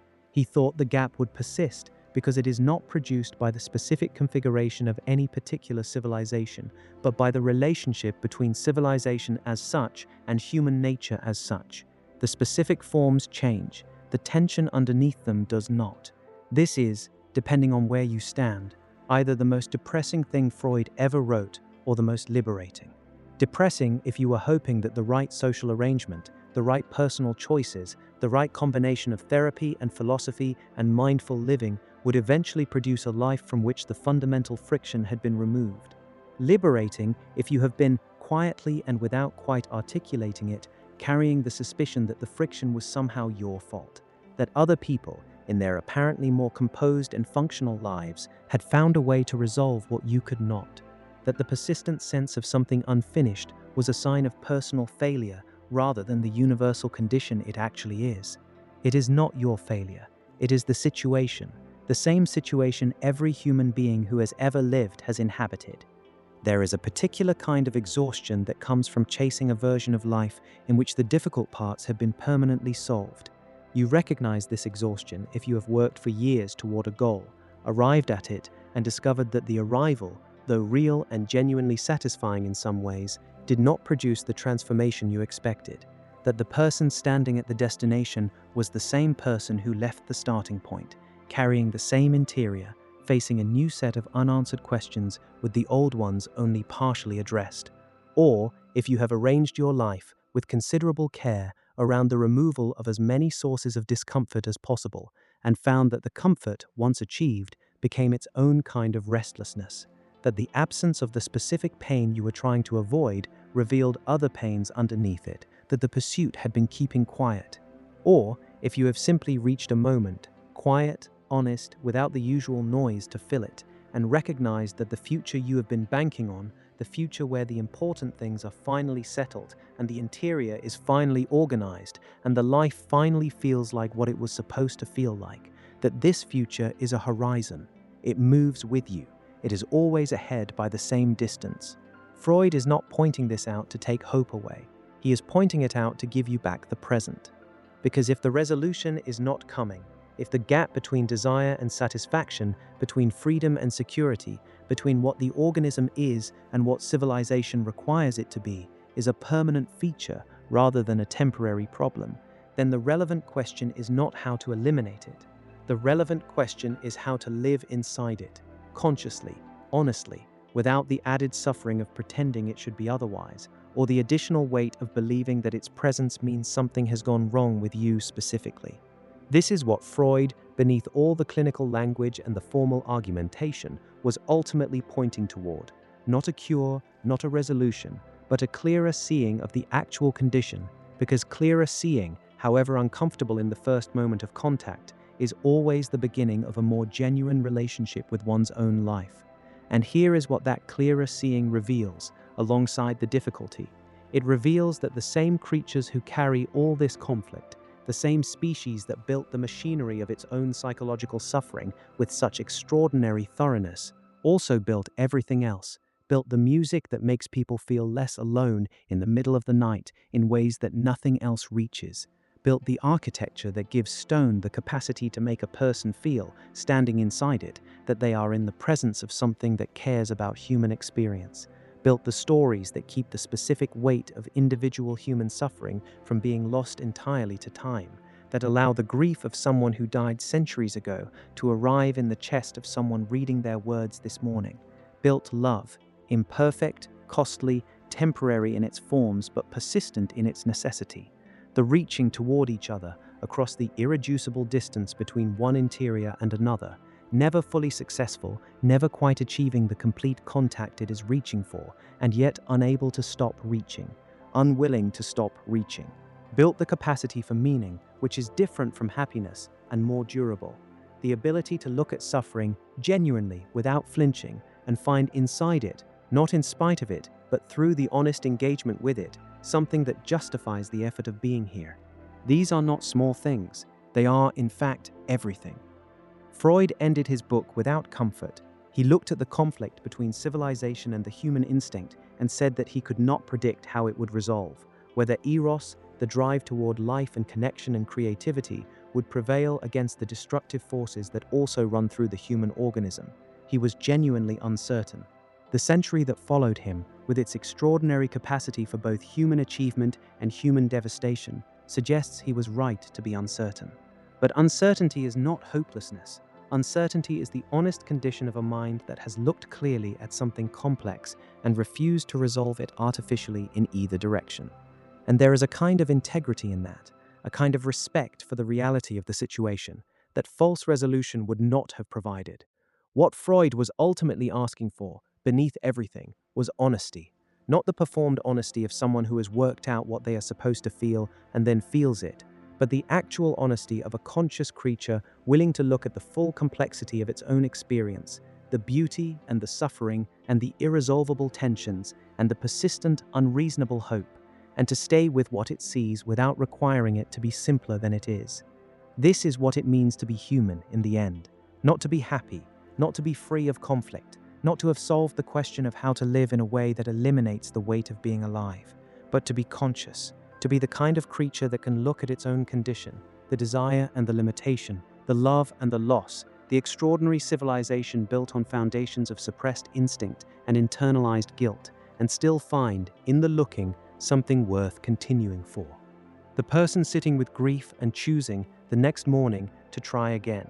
The person who has felt the full weight of what love costs and still reaches toward it. The person who has seen clearly how much of what they believe to be their own desire was shaped by forces they did not choose, and who begins slowly, with that knowledge, to ask more honestly what they actually want.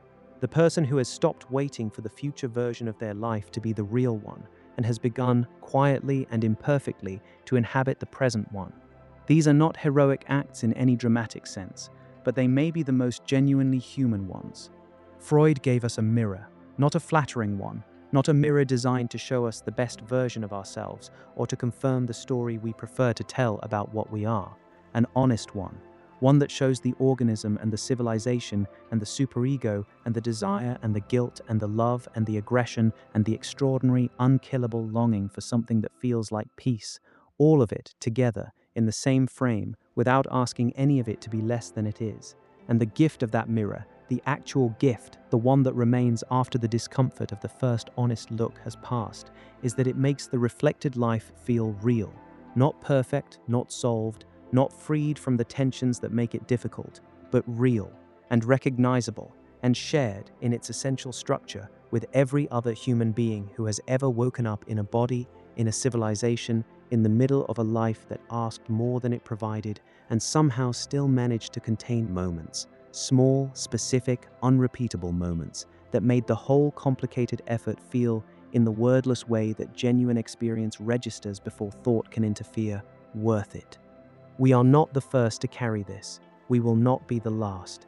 And between those two facts, between all who carried it before us and all who will carry it after, there is something that feels, if you allow yourself to feel it fully, less like burden and more like belonging. The most human thing of all is not the happiness we chase, it is the reaching itself, the refusal to stop reaching.